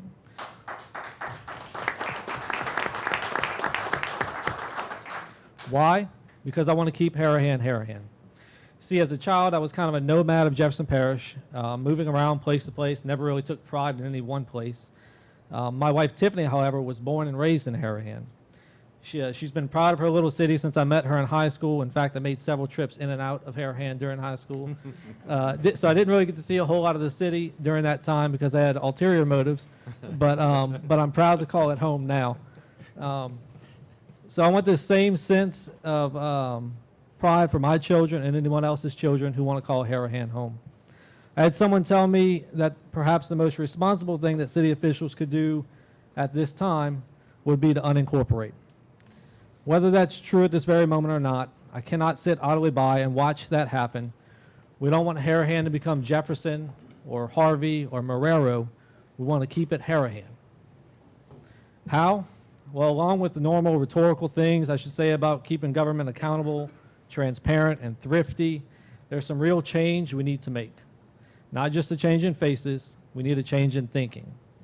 And this was the moment I was going to get Mr. Burris and myself and Mr. Brusick to agree on something, but he's not here. So, but as an attorney, I think we would all agree that our job entails two main things, and it's building relationships and it's solving problems. We build relationships every day with clients, with clerks, with judges, and with opposing counsel, and we get together and we solve problems. So I may not know every nuance of the city code, of zoning and ordinance and all of that, but I guarantee that if you come to me with a problem, I will make a relationship and try to solve it for you and do my best to solve it. So through my relatively short time in Harahan, I've met residents with deep roots in the city and some that are brand new to the community. At both ends of the spectrum, there's a passion for this city, like Ms. Taylor and Mr. Brusick. There's no reason we can't use all of this passion and talent to advance Harahan and become a better first-class city. I understand that I've given you some general platitudes to chew on, but that's all I'm able to do in 3 minutes or less. I invite you to like my Facebook page to keep up to date, and I'll also be posting personal information about myself, my family, and some of the things that I'll be running on. Thanks you. Look forward to meeting everyone over the next few months. Cheers. We will now close address the council. Secretary's report. All right, total revenue for April 2018, $884,468.11. Reports. Reports, Chief. I don't have one prepared tonight. My records clerk that handles it has been out with a family illness for the last week and a half, so I should have both for next month. Thank you. Chief St. Cyr's not here. Councilman Hewitt. No report. We'll do that after. Councilman Johnston. No report. Councilman Bodier. Honesty, integrity, and your ability to work well with others. And I think that's what builds an incredible elected official, and that's what we should hold all our elected officials to. One more time, honesty, integrity, and the ability to work well with others. And that's who we are beholding to, you guys, because we work for you. And thank you very much. Thank you very much for every one of you get involved. Thank you very much for opening our eyes to what needs to be open sometimes. Councilman Benton. Councilman Wheeler. No report. I'd like to take this moment to just tell everybody to have a wonderful, thoughtful Memorial Day. Spend it time with your family and friends. When things get heated here, we should be able to agree to disagree. When it comes to the garbage contract, we have talked about the garbage contract ad nauseum. The simple facts are found in the Attorney General opinion. The City of Harahan has always had a per unit contract. That is what we have today.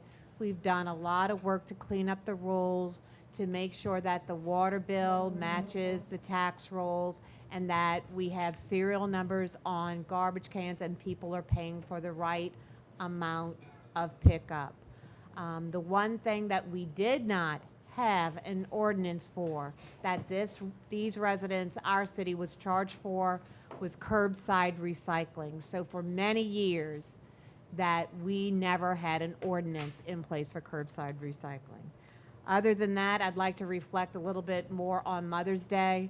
I had a lovely Mother's Day. I'd like to send the best wishes to my mom. My husband misses his mother. She was a wonderful woman, someone that we all looked up to, and she was missed during this past holiday. So on that note, we will now pay the bills. I didn't forget this time. All right, Nicole, bills, how you like bills that? paid in April, $821,794.14. There's no executive session. Do I have a Motion. motion to adjourn? I have a motion by Councilman Johnston, seconded by? By Councilman Benton, she beat you that time. All in favor? Yay. Yay. Any opposed? We have 5 yeas, 0 nays. We are adjourned.